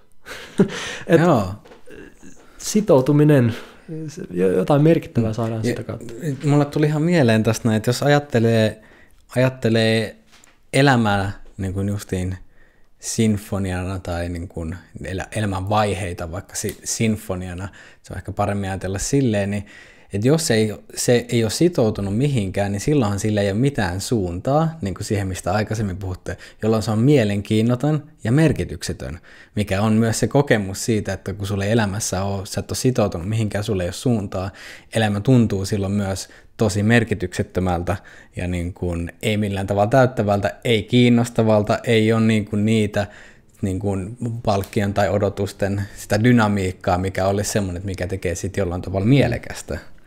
Niin se on. Ja sittenhän se vähän menee siihen, että helposti tulee, koska sulla ei ole semmoista narratiivia tai sitoumusta tai niin kuin tarinaa tai kokonaisuutta siinä taustalla, niin sä haet paljon ulkoista palautetta, koska sä et toimi niin sisäistä motivaatiosta. Ja nautinnot, niin kuin joku lepo ja suklaa ja seksi, niin kyllähän ne luo järjestystä tietoisuuteen hetkellisesti, mutta ne ei luo uutta järjestystä tietoisuudessa. Niin sä et tavallaan myöskään kasva ihmisenä ja koe täyttymystä siitä tekemisestä, niin se jättää aika tyhjän olon. Niin, sitten se on niinku se monotonisuus, sekin on niinku kans, että jos sä jämähdät siihen yhteen vaihteeseen, niin se on niinku yhtä lailla sitten. Silloinkaan se niinku biisi ei toimi. Et sitten kun se jää junnaamaan, niin sitten täytyy ottaa tämä nelikenttä esiin ja katsoa, että mitäs tälle pitäisi tehdä. Niin, että miten pidetään se elossa. Niin, kyllä. Kiinnostavana. Niin, ja jos miettii, niin elävä organismi, niin siinä on pulssi, siinä on dynamiikkaa, eli siinä on niin kuin nousua ja laskua, hengitystä, jännitystä, vapautusta, ja jos miettii tervettä tai sykevälivaihtelua, niin siinäkin on niin kuin, sekään ei ole niin kuin monotoninen, vaan siinäkin on niin kuin se elää, se on hyvä, se elää sen niin kuin tilanteen mukana, ja niin kuin välillä se menee kovemmalla sykkeellä, välillä hitaammin. Niin. Se, mikä ei muutu, häviää tai katoaa. Ja siinä mielessä muutoshan on niin kuin merkki siitä, että se on elossa. Että sehän on tämä sanonta, mä en tiedä mistä tai keneltä tämä on, mutta että kannattaa aina epäillä seisovaa vettä myrkytetyksi. Ja se on niinku, se flow on aika hyvä pointti, että niinku, se, että asiat muuttuu ja virtaa ja menee ja kehittyy, niin se kertoo, että se ei ole ainakaan myrkytetty. Se on niinku terve, se on hyvä. Tuo voisi olla hyvä semmoinen puheen tai valmennuksen avaus, kun menee perinteisempää firmaa, jossa on valitettu, että me ollaan jämähtäneitä. Niin, joo, toi olisi hyvä alustus. Niin, ja tästä tulee vähän niin kuin Brando kanssa nauhoitettuun podcastiin linkkiä siitä niin kuin luovuuden virtaavuudesta just, että, niin kuin, että pitää pysyä myös jollain tapaa liikkeessä ja siinä niin kuin elämän liikkeessä, mikä voi joskus olla sitä, että suunnitelmat muuttuu ja niin kuin vieden aikaisempaan, mistä keskusteltiin, niin siitä satunnaisuudesta tai niin kuin sen hyväksymisestä ja siihen niin kuin heittäytymisestä silleen, että en tiedä, että miten, että onko vaikka Perttu sun nykytilanne, niin onko se niin kuin tarkasti jäsennellyn 10-vuotissuunnitelman tulosta vai niin kuin kuinka paljon siinä on vähän niin kuin vaan niin kuin tilaisuuksien hyödyntämistä, mitkä on tullut eteen, ja mikä on toki vaatinut sen, että sä oot taustalla kasvattanut kykyjä, mitä sä oot voinut soveltaa niissä tilanteissa. Mä joskus kuulin hyvän neuvon, mikä liittyy puhumiseen, mutta jälleen, mitä voi käyttää vähän kaikessa, on se, että niin kuin valmistaudu olemaan spontaani. Ja siinä mielessä nyt kun katsoo taaksepäin, niin voi niin kuin näyttää, että ne on aika spontaanilta kuulostaa, että kun on niin kuin hypitty ja menty ja kierrelty ja näin. Mutta tavallaan, että ei se olisi ollut mahdollista, ellei siihen olisi valmistauduttu. Ja siinä mielessä niin kuin spontaanius ei ole sitä, mitä se muille ehkä näyttää, että nyt tuossa hetkessä se keksii ja yhtäkkiä improvisoi, vaan se on harjoittelun ja niin kuin historian tulosta, että voidaan ylipäätään tehdä jotain eri tavalla. Mutta siihen myös liittyy se, että jos me odotetaan sitä, että me ollaan valmiita, niin emme varmaan koskaan tehdä mitään, koska siis ei varmaan kukaan, tai en tietenkään voi sanoa muiden suulla, mutta jos miettii isoja elämänmuutoksia tai niin kuin merkkipaaluja elämässä, niin varmaan on aika vaikea olla täysin valmis vaikka omaan lapseen tai olla valmis johonkin muuhun isoon asiaan, niin siinä mielessä pitää uskaltaa ottaa askelia silloinkin, kun ei ole vielä valmis. Että jos me odotetaan varmuutta, niin me varmaan odotetaan ikuisesti, niin kuin uskalletaan lähteä liikkeelle. Niin siinä mielessä se on ehkä paradoksi, että pitää valmistautua, mutta sitten pitää myös uskaltaa. Kyllä. Niin, koska siinä on se valmius ja varmuus, niin siinä on taas oletus jostain semmoista staattisesta tilasta, mikä sotii aika paljon todellisuuden luonnetta vastaan, niin kuin kai ihan atomitasot lähtien, että kun asiat ei oikein pysy paikallaan ja ei ole staattisia tai edes niin kuin hirveän hallittavissa muuten kuin äärimmäisen pienellä mikrotasolla, silloinkin se on lähinnä illuusiota, hyvin hetkellistä, niin jotenkin sen niin kuin todellisuuden verbiluonteen ymmärtäminen voisi olla sellainen niin kuin aika tärkeä juttu. Ja se, että parhaat suoritukset syntyy rentoudesta. Niin kuin fyysisellä puolella se on tosi helppo saada koppi siitä, että niin kuin vaikka nopeus syntyy rentoudesta. Ja rentous ei tarkoita semmoista lötkyä, vaan että vaikka lihaksessa on kimmoisuutta ja niin kuin kapasiteettia ja kykyä laueta ja räjähtää, mutta sitä ei käytetä turhaan. Että siellä ei ole valmista jännitystä, vaan se on niin kuin, siinä on kapasiteettia ja herkkyyttä ja niin kuin myös joustokykyä eri suuntiin, ja se on sitä valmiutta myös spontaaniuteen. Musiikissa on sama, että kun soittaa, kun mä oon sellisti itse, tai aloittanut sellolla, niin siinähän on sama, että jos sä puristat, niin sieltä katoo ensinnäkin mukavuus, mutta sitä kautta myös se kvaliteetti, siis se, että sen kuulee kyllä, että jos se ei tule rennosti ja jotenkin orgaanisesti, vaan puristamalla, niin silloin se äänikään on kaunis. Niin se on vielä semmoinen, missä niinku konkreettisesti kuulee ja näkee. Urheilussa voi olla vaikea tunnistaa, että oliko me nyt, niinku, voinko me vielä olla rennompi vai ei, mutta että musiikissa se pätee taas sama juttu monessa, että semmoinen sopiva rentous, niin sieltä se tulee. Voitaisiin tarttua tuohon musiikkiin ja klassiseen musiikkiin, niin näet sä mitään niin kuin fundamentteja eroja klassisen musiikin ja muun musiikin välillä, ja sitten ehkä niin kuin, näetkö eroa niiden tuottaman flown välillä, joko kuuntelijana tai soittajana? Niin. Tässä pitää olla tosi varovainen, ettei lähde arvottamaan niin kuin kokemuksia tai musiikkityylejä, ettei niin kuin jotenkin vastakkain asettele vaikka poppia, rockia ja klassista, koska se ei niin kuin ole kellekään eduksi. Mutta se totta kai kertoo jostain, että jos mä menen ja soitan klassista koko ikäni, niin mulla on parempi mahdollisuus päästä Harvardiin, kun mä soitan siellä pääsykokeissa Michael Jacksonia.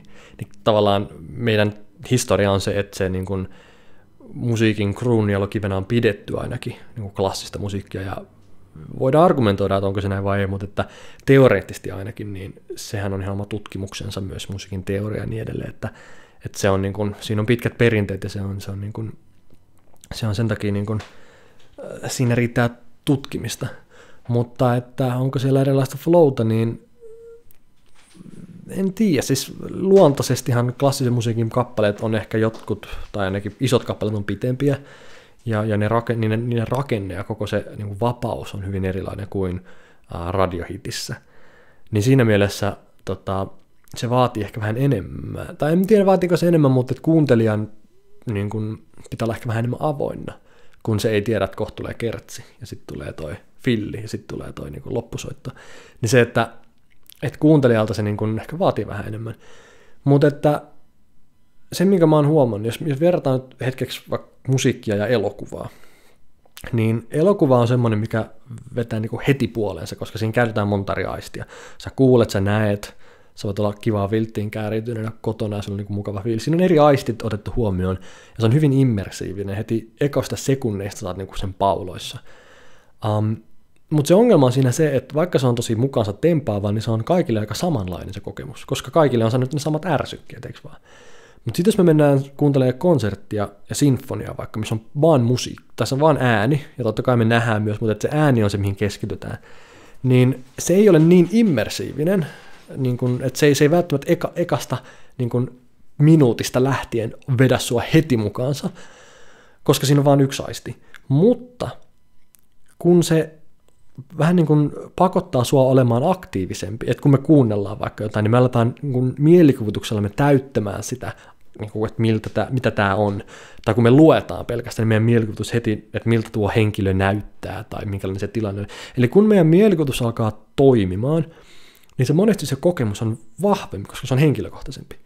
Eli jos me verrataan sitä, että sä oot lukenut, vaikka nyt sen Taru Sormusten herrasta, sä oot katsonut sen, niin kyllähän se niin kuin leffa heti ekasta niin sekunnista lähtien niin vetää mukanaan, mutta se lukukokemus voi olla siltä olla vahvempi, koska siinä sulta vaadittiin enemmän.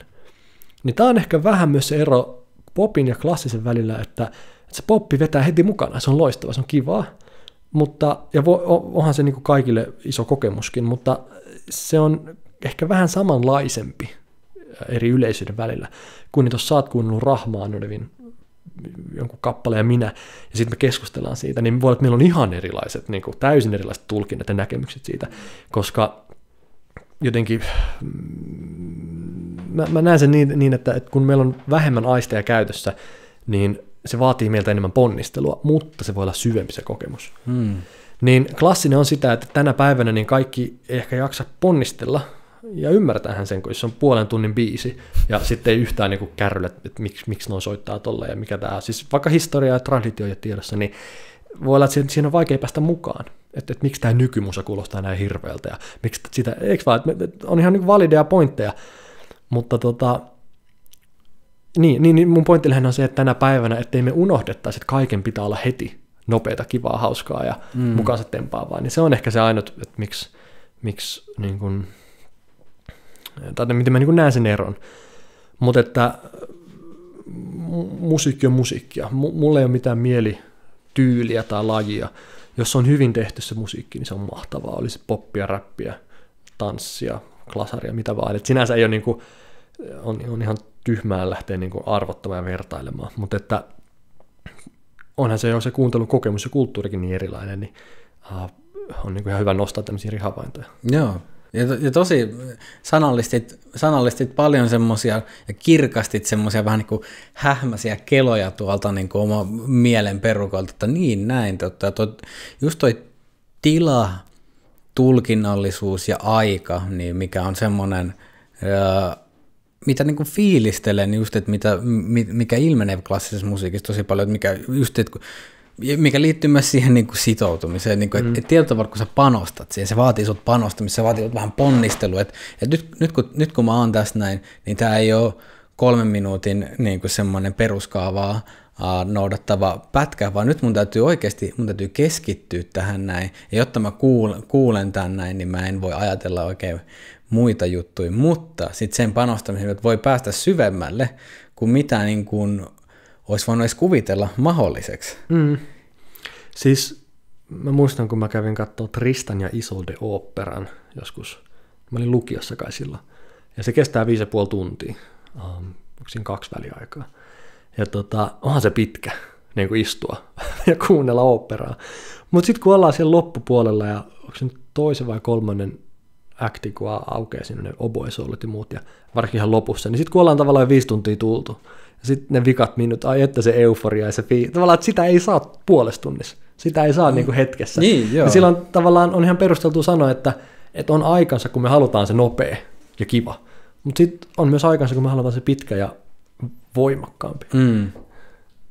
En tiedä, onko voimakkaampi oikea sana. Mä yritän koko ajan olla tosi varovainen sen suhteen, ettei tulisi semmoista niinku, jotenkin, ettei nyt... Tiedätkö, että taide on tarinan kerrontaa. Ja lopulta se lopputuote, olipa se sitten 3 minuutin hitti tai sinfonia, niin se ei ole se juttu, vaan se, että mitä tarinaa siihen liittyy, kuka sen teki, missä sen teki, miksi sen teki, mikä sen viesti on, miten se otettiin vastaan, missä se kuunneltiin. Kaikki tämä vaikuttaa tosi paljon sen niin kuin kokonaisuuteen. Ja siinä mielessä 3 minuutin kappale ja se tarina, mikä johonkin Beatlesin Yesterdayhin liittyy, niin se voi olla aivan yhtä niin kuin iso juttu kuin joku sinfonia. Mutta että niin kuin pitää myös välillä nähdä metsäpuilta, ettei vaan katsota sitä niin kuin tuotetta, vaan nähdään se kaikki muu sen ympärillä, se tarina. Tuo haastavuuden näkökulmasta mielenkiintoista, kun flow syntyy haasteesta, niin klassisessa musiikissa keskimäärin sekä soittajalle että kuuntelijalle on enemmän haastetta.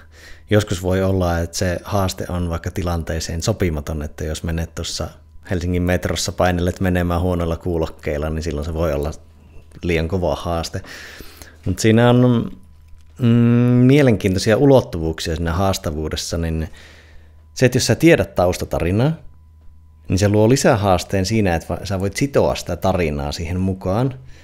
Ja mä oon verrannut tämmöistä, että vaikka joku Game of Thronesin katsominen voisi olla aika apaattinen kokemus yksittäisenä jaksona, mutta kun sä oot 7 kautta sitoutunut niihin jaksoihin ja tiedät niiden henkilöhistoriat ja pongaat sieltä niitä juttuja, että tuo sanoi tolle ton takia ja se toisti sen lauseen tuolta, niin se tarjoaa enemmän flowta, koska siinä on paljon enemmän niin kuin, hahmon tunnistettavaa.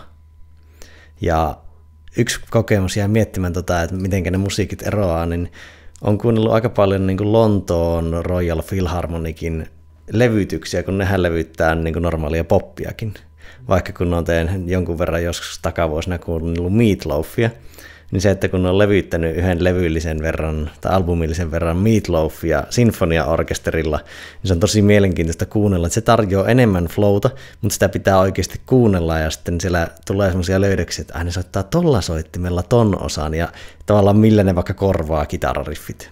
Niin se on tosi mielenkiintoista ja siinä se on niin paljon laajempi ja sytyttävämpi, mutta ei kaikissa konteksteissa. Mutta eikö tämäkin tavallaan liity siihen, että kun flowtakaan ei saa niin kuin tosta noin vaan se vaatii vähän ponnistelua, se vaatii sen vartin vaikka aikaa vähintään, niin tässä on vähän sama juttu, eikö vaan?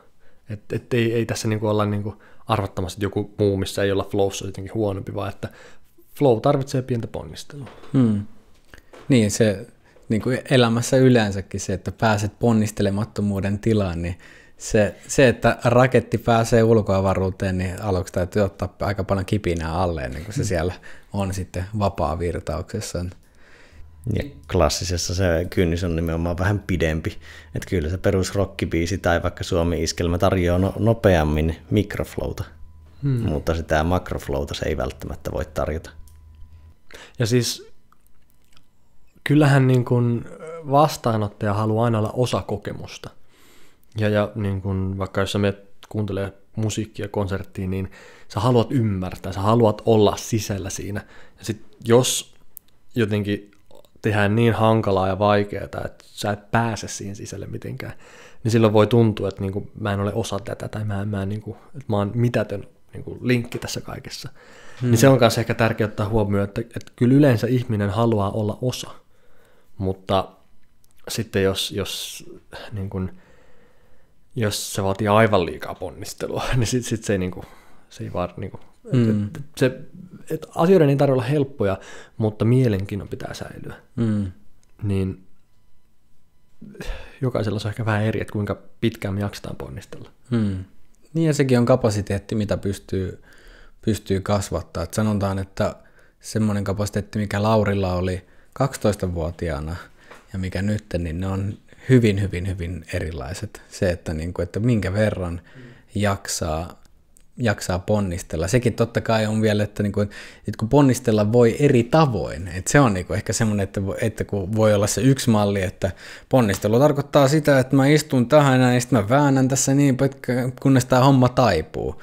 Tai sitten sä voit tehdä sitä leikkisemmin, sä voit tehdä sitä pienemmissä erissä. Niin kuin, että siinäkin on se tietynlainen taide, niin kuin, taide ja taito, että miten ponnistella. Niin, ja ei kaikki klassinen musiikki ole sitä, että pitää ponnistella. Tavallaan hyvä muistaa, että kyllä on niitäkin biisejä, että ne vetää heti ekasta tahdista ja sä oot aivan se pauloissa. Tavallaan, että ei tule semmoinen kuva, että niin kuin, sen pitää olla aina vaikeaa. Niin.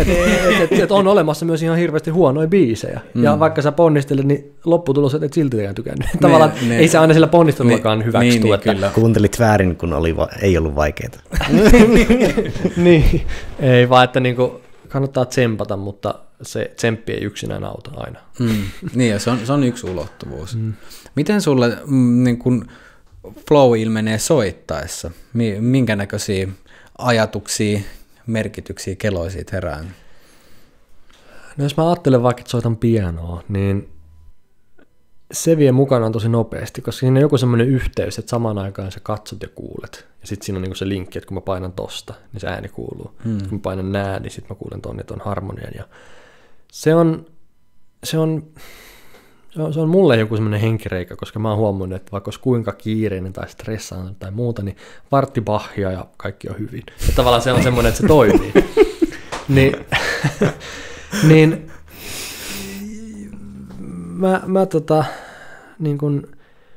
mä tykkään improvisoida ja jotenkin antaa sen musiikin viedä. Mä yritän aina ajatella, että mitä tämä piano haluaa, että mä soitan siltä, tai mihin tämä musiikki vie itseään. Mä oon tavallaan vaan se, kuka toteuttaa sen, mutta tämä musiikki vie ja mä oon niinku kätilö siinä. Mä vaan niinku toteutan sen. Niin se on semmoinen, mikä auttaa sitä flowta tosi paljon. Mä oon huomannut, että ei käy niin, että nyt tässä minä soitan ja minä sävellän, vaan mä kuuntelen. Lutoslavski, säveltäjä, on sanonut, että olen musiikkini ensimmäinen kuuntelija. Hän on siis säveltäjä. Ja minusta se on hyvä pointti, että samalla tavalla, jos sä kirjoitat, saat sun kirjasi ensimmäinen lukija, tai saat sun niin kun, puheesi ensimmäinen kuulija ja niin edelleen. Niin se on ollut, mä oon huomannut, että kun mä soitan, niin mä niin kun annan sen viedä, ja sitten mä niin kun yritän mennä sen mukana. Että ylipäätään kaikessa, niin kun puhuttiin alussa materiaalin luomisesta, niin kaikessa on hyvä jotenkin unohtaa se, että sinä et ole se luoja, vaan sä oot vaan se toteuttaja. Ei Noinen Rautavaara sanokaan näin, että hän on niin kuin kätilö, että ei hän synnytä musiikkia, hän vaan auttaa sitä syntymään. Tai jotenkin tälleen. Niin, musta se on niin kuin, flowhun ehkä liittyy joku semmoinen, että laitetaan se oma ego hetkeksi syrjään. Ja ollaan siinä niin kuin asiasta kiinnostuneet, niin, kyllä. Siinä niin kuin sisällöstä. Niin, että poistuu itsensä tieltä. Tätähän ollaan niin kuin mutta tässä harrastusjaksossa esimerkiksi tätä puitiin just, että se itsensä tieltä poistuminen on aika niin kuin keskeistä. Poistaa vähän niin kuin oppimisen esteitä tai flown esteitä, niin sitten pääsee helpommin siihen lopputulokseen. Mutta kyllä se niin kuin musiikissakin, niin kun sitä alkaa yhdistää asioihin, tunteisiin tai olotiloihin tai väreihin tai muuhun, niin sitten saa vielä uuden ulottuvuuden. Että sitten on niin kuin helpompi, että kun keskittyy johonkin, että mä soitan nyt, miltä vihreä kuulostaa, niin sitten tavallaan jotenkin se auttaa, mä oon huomannut, että se auttaa vaan semmoiseen niin kuin moodiin pääsemistä, että on joku niin kuin suunta just. Niin. Ja sit sulla on se merkistö, sulla on se tapa tulkata se niin kuin sen taidon kautta, että sehän niin kuin, että sanotaan, että se millä tavalla sä tulkkaat vihreän pianolla ja se millä tavalla mä pianoa juuri soittamattomana niin tulkkaan, niin se on hyvin, hyvin erilainen se tulkinta, niin se on siistiä, että miten sitten kun se taitotaso kasvaa, niin että miten sä oikeasti saat kirkkaammin sen viestin läpi. Siis mä luulen, että osa siitä, miksi se synnyttää sen flown ja miksi se vetää puolensa on se, että se on niin subjektiivista. Jos te ajattelette, että vaikka Beethovenin Kuutamosonaatti, minkä monet tuntee, niin siis Beethovenhan ei itse kirjoittanut koskaan mitään sanakaan Kuutamosta. Mutta sitten oli myöhemmin joku kriitikko, joka kirjoitti, että minulle tulee tästä mieleen joku tyylin Zelamzeen, joku siis Kuutamo, missä kuuluu sen sillan siihen järven pintaan ja venelipuun. Ja eikö vaan se niin kuin loi tämmöisen jonkun kuvan siitä. Ja sitten niin yleisö ja kansa oppi, että hei, ai jaa, niin Kuutamo-sonaatti, joo. Ja sitten tuli Kuutamo, se alkoi niin 200 vuotta myöhemmin olla sille, että hei, Beethovenin Kuutamo-sonaatti. Beethovenissa oli sis-mollisonaatti. niin kulttuurista omimista.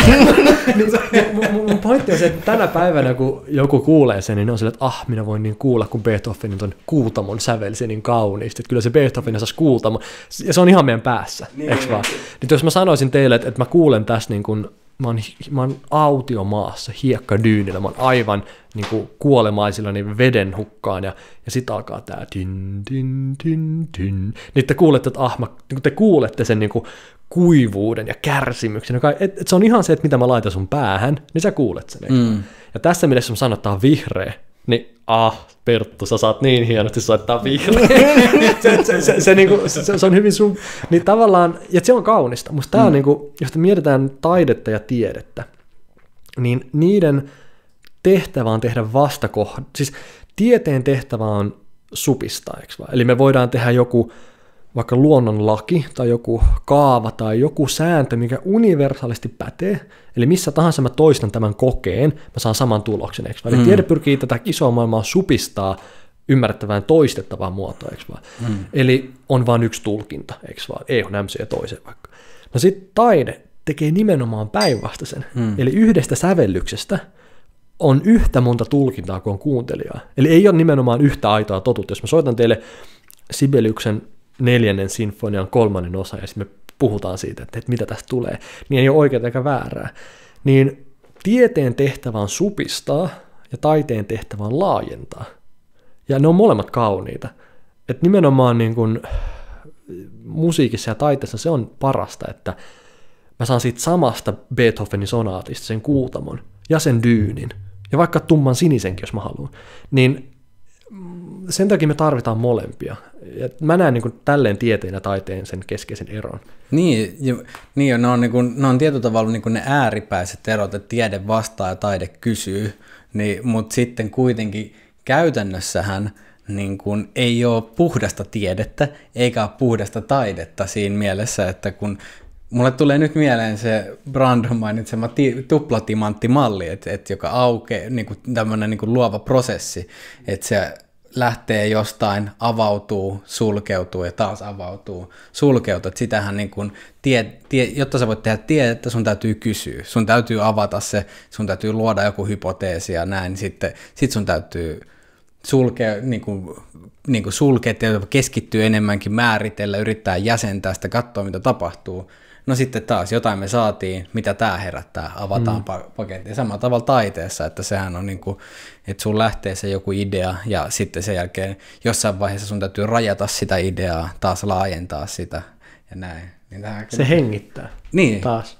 Sitten toisaalta niin tiede, niin se niin kuin pyrkii jo supistamaan yhteen tulkintaan, mutta kuitenkin redusoimalla ja pilkkomalla. Eli tavallaan tiedehän pyrkii saamaan hirveän määrän datapisteitä, josta voi supistaa yhden tulkinnan, mutta se ei pyri niin kuin supistamaan kuitenkaan tietoa. Ja tavallaan, en tiedä voiko tästä lennossa heittää, että taide pyrkii tavallaan moniin tulkintoihin, mutta semmoisen niin kuin vähän päinvastaisen prosessin kautta, että kun tiede pyrkii kuitenkin pilkkomaan kaiken osiksi, niin pieniksi osiksi kuin mahdollista, mutta taide pyrkii kiteyttämään. Voi ajatella siis, kyllähän se niin on, että kun me saadaan tieteessä yksi vastaus, me luodaan 10 uutta kysymystä. Ja tavallaan se, niin kuin se on eksponentiaalista siinä mielessä, että ei ne vastauksena vähene ne kysymykset. Mutta musta oli hauska toi, että niin kuin, silloin puhutaan oikealla tasolla asioista, kun voidaan kääntää sanat, miten niin kuin, halutaan, ja sitten aina tuntuu, että se on jotain fiksua. Kun sä sanoit sen, että taide kysyy ja tiede vastaa. Jos mä sanoisin, tiede kysyy, taide vastaa. Yhtä lailla suuri ajatus. Mutta niin että ne on yhteydessä toisiinsa, se on ihan selvä.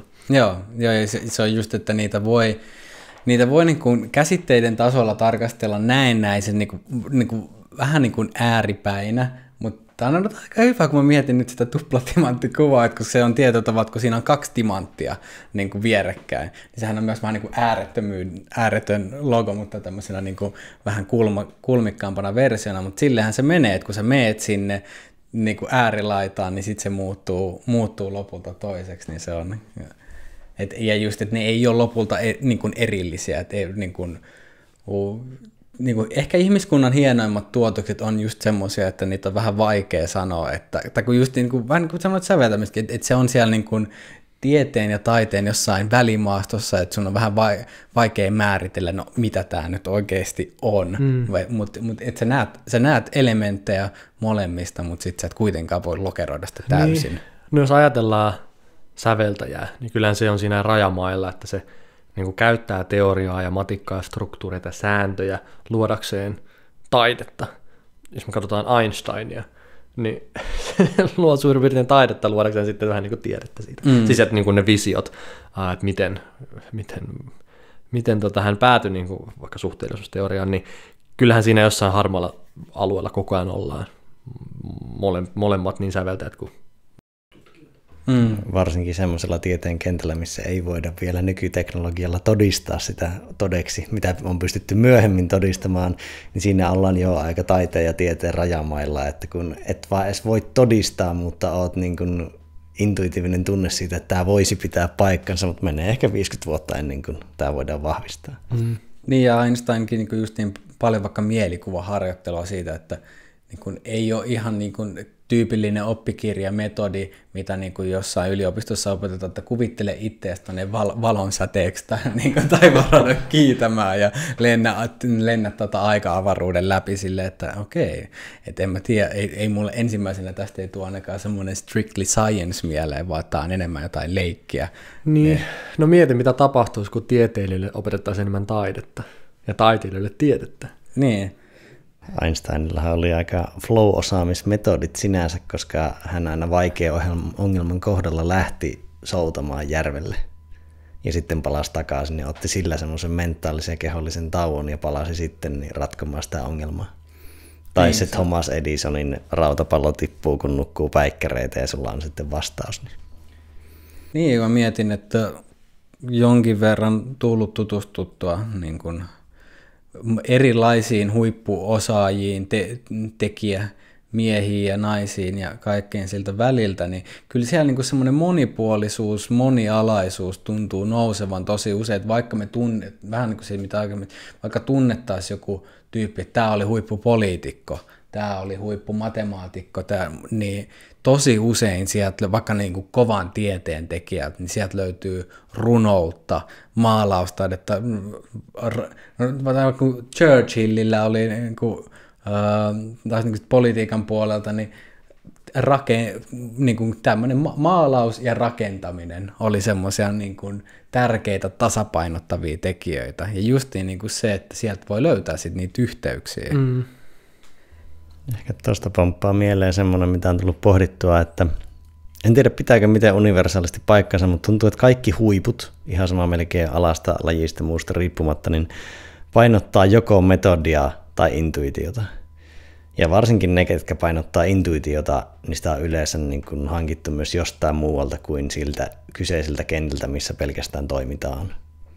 Metodin painottuvammat varmaan pystyy enemmän vetämään sen lajin metodin kautta, mutta intuitiopainotteisemmat, niin se, että siihen saa semmoista ammennettua rikkautta siinä tekemiseen, niin sen tavallaan pitää kummuta todennäköisesti myös jostain muualta kuin pelkästään siitä itse tekemisestä. Se on jännä, vaikka Nobel-voittajat, niin siellä on niin kuin yliedustettuna musiikkiharrastus ja taide. Siis niin kuin muuhun väestöön liittyen vaikka, ja tästä ei tietenkään voi mitään johtopäätöksiä vetää, että niin kuin liian karskisti, mutta se, että varmasti on yhteys sille, että kun on harjoittanut aivojaan erilaisissa asioissa, niin se auttaa puolensa ja toiseen. Mä mietin, että sä oot oppinut semmoisen materiaalin kanssa työskentelyprosessin säveltämisen kautta, niin uskotko, että se on vaikuttanut sun tunneälykkyyteen ja sydämellisyyteen, koska kuitenkin ne on niin kuin, sussa on niin kuin hyvin vahva niin kuin inhimillinen kulma, mikä tulee esiin niin kuin monessakin jutussa, just semmoinen niin kuin sydämellisyys ja tunneälykkyys, ymmärrys niin kuin ihmisyydestä, niin uskotko, että tällä olisi joku linkki? Niin, no. Varsinkin ikäiseksesi ja noin menestyneeksi.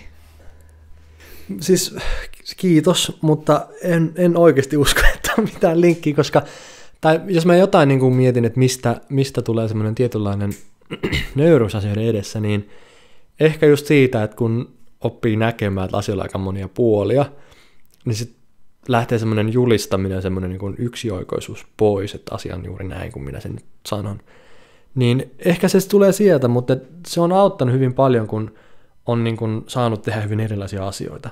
Ja sitten kun tekee erilaisia asioita, niin sä oot aina jossain aloittelija ja uuntuvikko ja periaatteessa aina niin kuin takamatkalta verrattuna niihin, ketkä on pelkästään tehnyt sitä. Niin sitten on tavallaan ottanut ehkä semmoisen asenteen, että no mähän en tiedä, mutta hei, katsotaan, mä otan selvää, että katsotaan pärjäänkö mä. Ja niin kuin, se on hyvä, kun ei ole yhdessä asiassa paras, niin sit, niin kuin, ei tarvitse ottaa koskaan semmoista asennetta, että hei, mähän tiedän tämän, vaan on semmoinen tavallaan generalisti. Mutta että en tiedä, onko toi niinku, mä oon paljon miettinyt niinku materiaalin, tai ehkä se on enemmän semmoinen, niinku, että mä en ole työstänyt sitä, mutta että se on ollut aina olemassa mulla. Se on tullut sieltä sävellyksestä, mutta se on ollut semmoinen, mitä mä oon niinku tunnistanut. Aina kun mä menen leffaan ja aina kun mä menen johonkin teatteriin tai otan kirjan käteen tai kuuntelen, niin se niinku aktivoituu mulle, että ai niin, että ahaa, tuolla tavalla tuossa mentiin eteenpäin. Ja, että yhtäkkiä sä alat huomioon, että sinfonia ja toi teatteriesitys, niissä on niin paljon samaa. Tavallaan, että kyllä vaikka musiikkikin, niin voi ajatella, että tämä on niin kuin näytelmä, että tämä näytelmä alkaa näin, sitten esitellään toi yksi henkilö, tulee toi melodia. Sitten siihen tulee toinenkin ihminen, alkaa juttelemaan, aina on tuossa kaivolla, okei, no toi yksi lähtee pois, nyt tulee kolmas, siellä on joku juoru. Ja, tiedätkö, että me aletaan huomaa semmoisia niin kuin yhteyksiä asioiden välillä, ja musta se on vaan niin kuin mahtavaa huomaa, että hei, että niin kuin asioiden välillä on yhteyksiä, eikä se sen kummempaa. Mutta en mä osaa sanoa, että niin kuin jotenkin on hyvin vaikea niin kuin arvioida omaa persoonallisuuttaan silleen, että miksi olen tällainen. Mutta tämä on niin ehkä lähinnä siis siinä, että kun sävellyksessä just, että kun siinä on se vahva matemaattinen puoli, mistä sanot, mutta myös se niin kuin ilmaisullinen tunnepuoli, että niitä ei voi erottaa toisistaan, niin kyllä mä niin kuin uskaltaisin väittää, että sulla on semmoista sanastoa, ja niin kuin sanastoa tarkoitan niin kuin just niin kuin kykyä tulkata ja niin kuin tehdä just havaintoja yhteyksiä, mitä ei löydy ihan niin kuin jokaiselta sen myötä, että niin kuin esimerkiksi, että jos jonkun niin kuin sä pystyt tekemään, niin kuin ilmaisemaan vaikka vihreän, tai jos mä pyydän, että Perttu, teetkö mulle melodian, miltä kuulostaa rakkaus, niin mä uskon, että sulta tulee jotain, mutta sanotaan, että kyllä mullekin oli se, että okei, miltä niin kuin, tulkkaappa tämä, tunnista tämä, niin ei se ei ole ihan sama, koska ei ole sitä niin kuin, ollut samanlaista niin kuin, työskentelyä, niin kuin just, että, niin kuin, että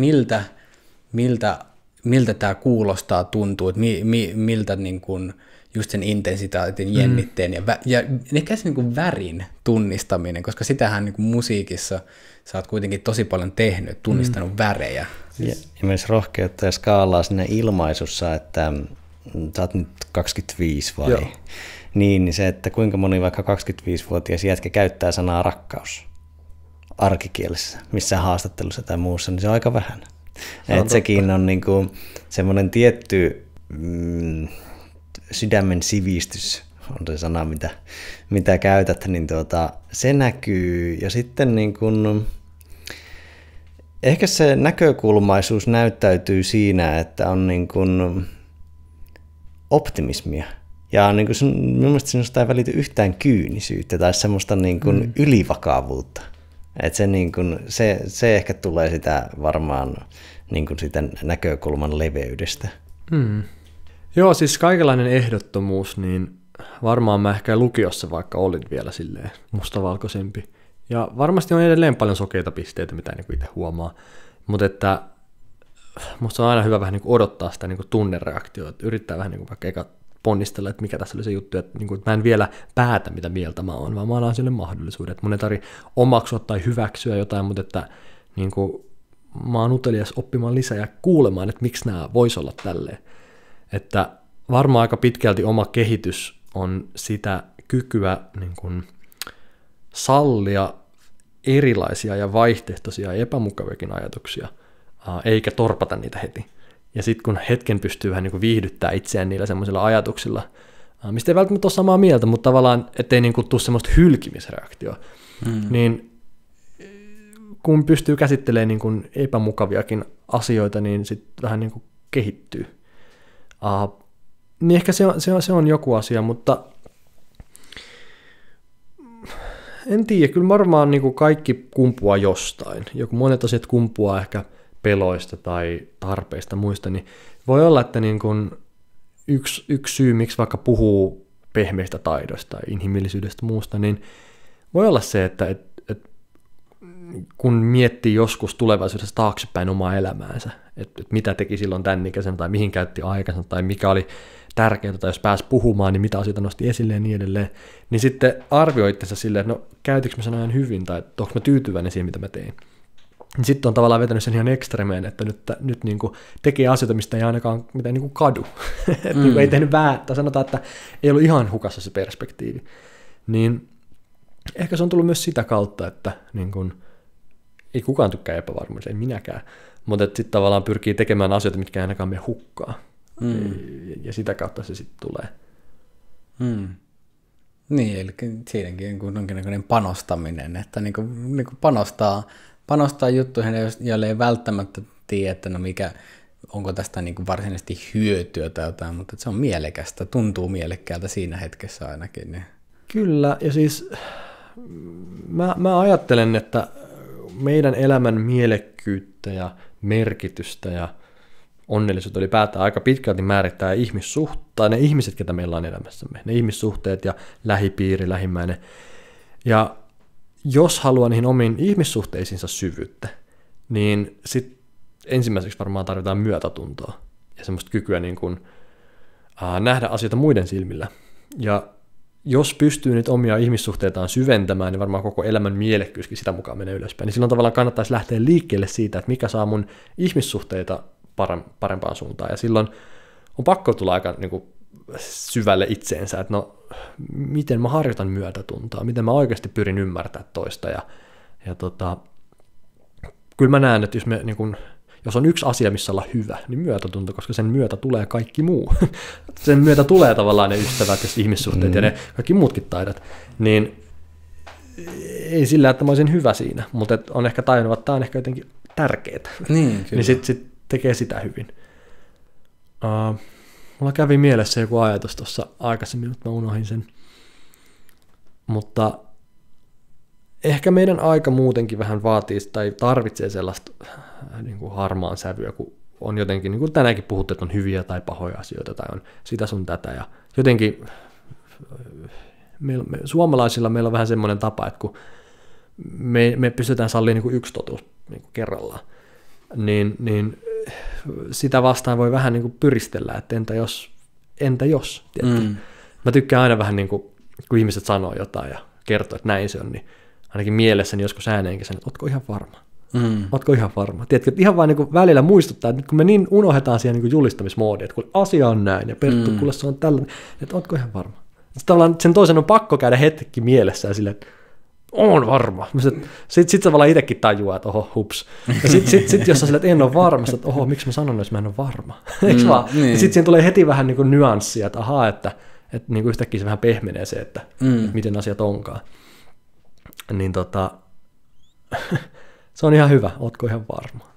Musiikki kyllä opettaa varmasti nyanssin silleen, että kun sä ei musiikkia soittaa, voi musiikkia soittaa niin kuin binäärisesti, nuotti on pohjassa 1 tai sitten ei ole 0, mutta ei se yleensä kauhean hyvältä musiikilta kuulosta, vaan se, että niin kuin oppii kuulemaan niitä niin kuin pikku niin kuin nyansseja yksittäisissä nuotissa, että, niin kuin, että hei, se, että jos mä hipasen tätä C-tä tai sitten mä lyön sen täydellä powerilla, niin se on siitä tulee aika erilainen fiilis, niin sitten ja sitten että se vaan laajenee tosta noin niin kuin valtavasti, että, niin kuin, että mitä sä sieltä voit erotella. Niin siis nyt tuli ajatus, mitä mä en ole koskaan tai niin kuin yhteys, mitä mä en ole koskaan nähnyt, koska tavallaanhan se, että on soittanut klassista musiikkia, on pakottanut sua keskittymään kuuntelemiseen, eikö vaan? Niin voisiko siitä olla jotain yhtymäpintaa siihen, että sitten on harjoittanut korvaansa kuuntelemaan vähän tarkemmin? Koska jos me kuunnellaan sitä poppia, niin sä kuulet sitä, eikö vaan? Mutta sä et keskity niihin, no, tai sanotaan, että joo keskityt, mutta se on vähän erilaista. Mutta sen sijaan, sit, jos on aina niin kuin keskittynyt siihen hyvin hienovaraiseen niin kuin nyanssiin jossain ja tämmöiseen, niin sit on niin kuin tottunut työstää sitä kuuntelemista. Ja siis nämä on kaksi eri asiaa, kuuleminen ja kuunteleminen. Kuuleminen on sitä, että saat niin kuin audio tai ääniaaltoja sun korvia, ja kuunteleminen on niin kuin kognitiivista. Niin ehkä tossa on sitten joku yhteys, en tiedä, että on, niin kuin, on pyrkinyt ehkä sitten niin kuin klassisen musiikin kautta on tottunut ponnistelemaan sitä siinä kuuntelutaidossa. Joo. Ja sitä kautta oppimistaidossa. Varmasti niin kuin se tavallaan jalostuu myös kaikkeen, niin kuin on kykyä vaikuttua. Nimenomaan, ja siis se myötätunto on aika vaikea, että jos ei eka kuuntele. Tavallaan ne liittyy myös toisinsa. Mutta siis mä oon ollut aina semmoinen, että mä innostun herkästi, ja siis toi, että mä niinku kiinnostun asioista ja näin, että mä yritän varoa myös sellaista, että jotenkin olkaa niin kuin minä nyt olen päättänyt olla. Että se ei niinku, tää on just sitä, että pelataanko me nyt samaa peliä vai ei, eikö tää on mun peli ja jollain on toinen peli. Mutta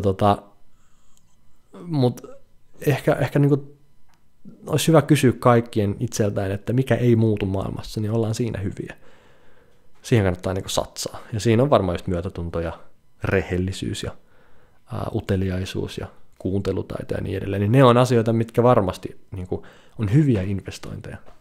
Niin joo, kun miettii silleen, että maailmassa tulee ja menee trendejä ja säkin oot niitä niin kuin seurannut ja jollain tavalla povailet myös tulevaisuutta, mutta kyllä niin kuin, sit jos mietitään asioita, että mitkä on ollut relevantteja ihmisille 100 vuotta sitten ja 2000 vuotta sitten, niin kyllä myötätunto, kuuntelu, eli niin kuin, jos se haluaa toisella tavalla sanallistaa, niin avoimena oleminen niin kuin tulevalle informaatiolle ja siitä havaintojen tekeminen, niin ne on aika, niin kuin, ne on ollut aika kovaa kultaa back in the days ja nyt ihan niin kuin nowadays.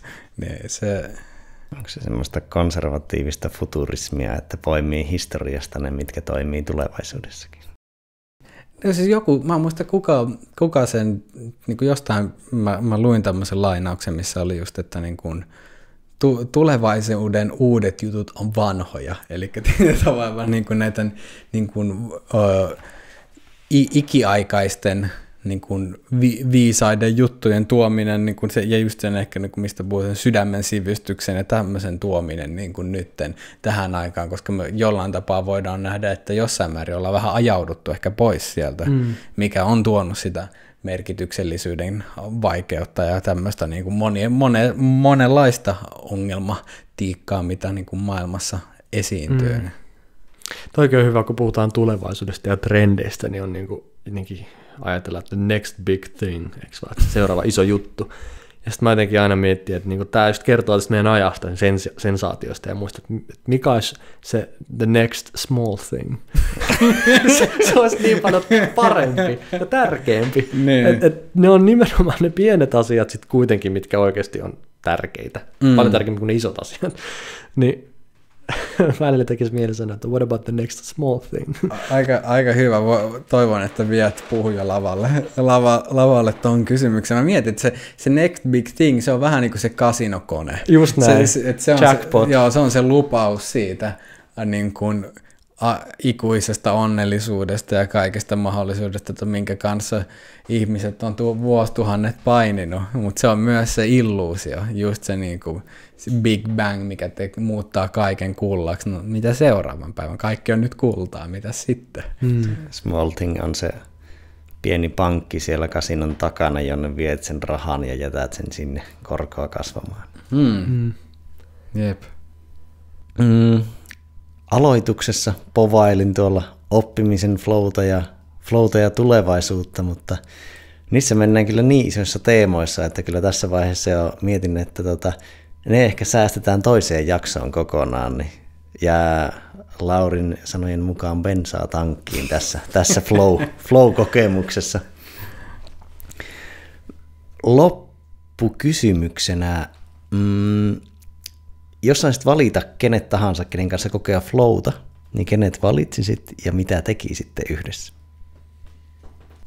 Hitsi, kun tähän on niin monta oikeaa, siis hyvää vastausta, että niin kuin, tavallaan olisi ihana päästä karpasena katsoa aika moneen paikkaan ja monen ihmisen kanssa olemaan, mutta ehkä mä ottaisin kuitenkin sitten jonkun taiteilijan, kun mä mietin jotain tutkijaa tai muuta, että se hetki, kun ne on tietenkin just 2 riviä läpimurrosta, niin kuin sen hetken. Mutta ehkä mä ottaisin jonkun taiteilijan sitten kuitenkin, ehkä myös tavallaan palauttaa mulle jalat maahan, että se ei ollut ehkä sitten kuitenkaan semmoista näyttävää, merkittävää, isoa flowta, kun se Beethoven kirjoitti ne tin, vaan se oli niinku yksi arkinen aamu, kun se heräsi, ja sitten vähän paino toi ja toi mielen päällä, ja sitten se meni työpöydän ääreen ja otti sulkakynän ja lähti vaan tekemään duunia, tiedätkö? Että tavallaan näkisi sen, että se flow ja se mystiikka, mitä me ollaan siihen niinku liitetty, varsinkin niinku taidepuolella, että on suuri. Siis tämä Beethovenin jälkeen vasta syntyi tämmöinen sankarimyytti ja säveltäjämyytti, että ne on niinku puolijumalia. Sitä ennen oli niinku hoveissa ja muualla niinku palkollisina, ne teki töitä ja kun tarvittiin uuden kantaatin kirkkoon, niin tehdään, tiedätkö? Että se oli niinku käsityötä. Että se on aika tuore juttu se, että säveltäjät ja muut taiteilijat on itsenäisiä, irtaantuneita muista ja näin. Niin sen takia mä ehkä menisin jonkun just Beethovenin kainaloon niinku fiilistelemään sitä, että se on duunia. Se on käsityötä, ja siihen ei liity semmoista niinku taikuutta ja magiikkaa, vaan hyvin, hyvin arkista duunia. Että sen mä ehkä niinku vielä sanoisin noista mun titteleistä muista, kun puhuttiin näitä eri juttuja, niin ehkä sen, minkä mä oon oppinut, on käsityöläisyys. Että se, että joku tekee hyvän sävellyksen tai hyvän kirjan tai puheen, niin se ei tule sattumalta, vaan se on nimenomaan semmoista niinku arkista tekemistä. Ja mä uskon, että se, kun mä näen henkilön, joka on vaikka Bach, joka on sen 1000 sävellystä tehnyt, sitten se aloittaa sen 728 kappaleen, niin silloin se vetäisi mut hiljaiseksi, tiedätkö, että tossa se syntyy. Että aamulla vaan työpöydän ääreen ja menoksi, että siinä sitä flowta olisi. Että kyllä Bach voisi olla mulle mun vastaus. Mä sanon vielä sen, kun tuli mieleen loppukevennyksenä mun sävellysope joskus, kun me puhuttiin inspiraatiosta, että mitä se on ja miten lähtee liikkeelle, niin mun sävellysope joskus sanoi, että hän on Perttu oppinut sen, että se on jännä toi inspiraatio, kun se on semmoinen, että arvaa milloin se iskee. No milloin? No joka aamu 9. Ai jaa, missä? Työpöydän äärellä. Se on, että silloin kannattaa olla paikalla ja saatavilla, että silloin se iskee, että niin kuin, pidä huoli, että 9 aamulla, niin et ole missään muualla. Tiedätkö, kun silloin se iskee se inspiraatio joka aamu. Niin musta oli vaan hauskaa, että inspiraatio ei tule odottamalla, vaan se tulee 9 aamulla työpöydällä. Silloin se iskee. Niin Bach joku aamu, kun se tekee työpöydällään duunia, mä voin olla vaikka sen apurina siinä. Se olisi mun flow-kokemus. Todellakin. Huikea. Joo, tämä jakso otti todella mielenkiintoisen ja hyvän suunnan, vaikkei käsiteltykään noita teemoja, niin kyllä tämä taide, elämä, virtaavuus, identiteetti, musiikkipaletti oli todella mielenkiintoinen. Tämä oli hyvä sivuura, kyllä. Hyvä tangentti. Just näin. Mutta jatkamme ehkä toisella kertaa noista teemoista, mitkä jäivät. Kiitos paljon Perttu tästä. Kiitos. Kiitos Lauri. Kiitos kuulijat, ketkä tänne asti tulitte. Ja jos tiedätte jonkun, ketä voisi tämä sisältö kiinnostaa, niin ehdottomasti vinkatkaa. Seuraavan jaksoon ja siihen asti olkoon Flow kanssa. Peace out.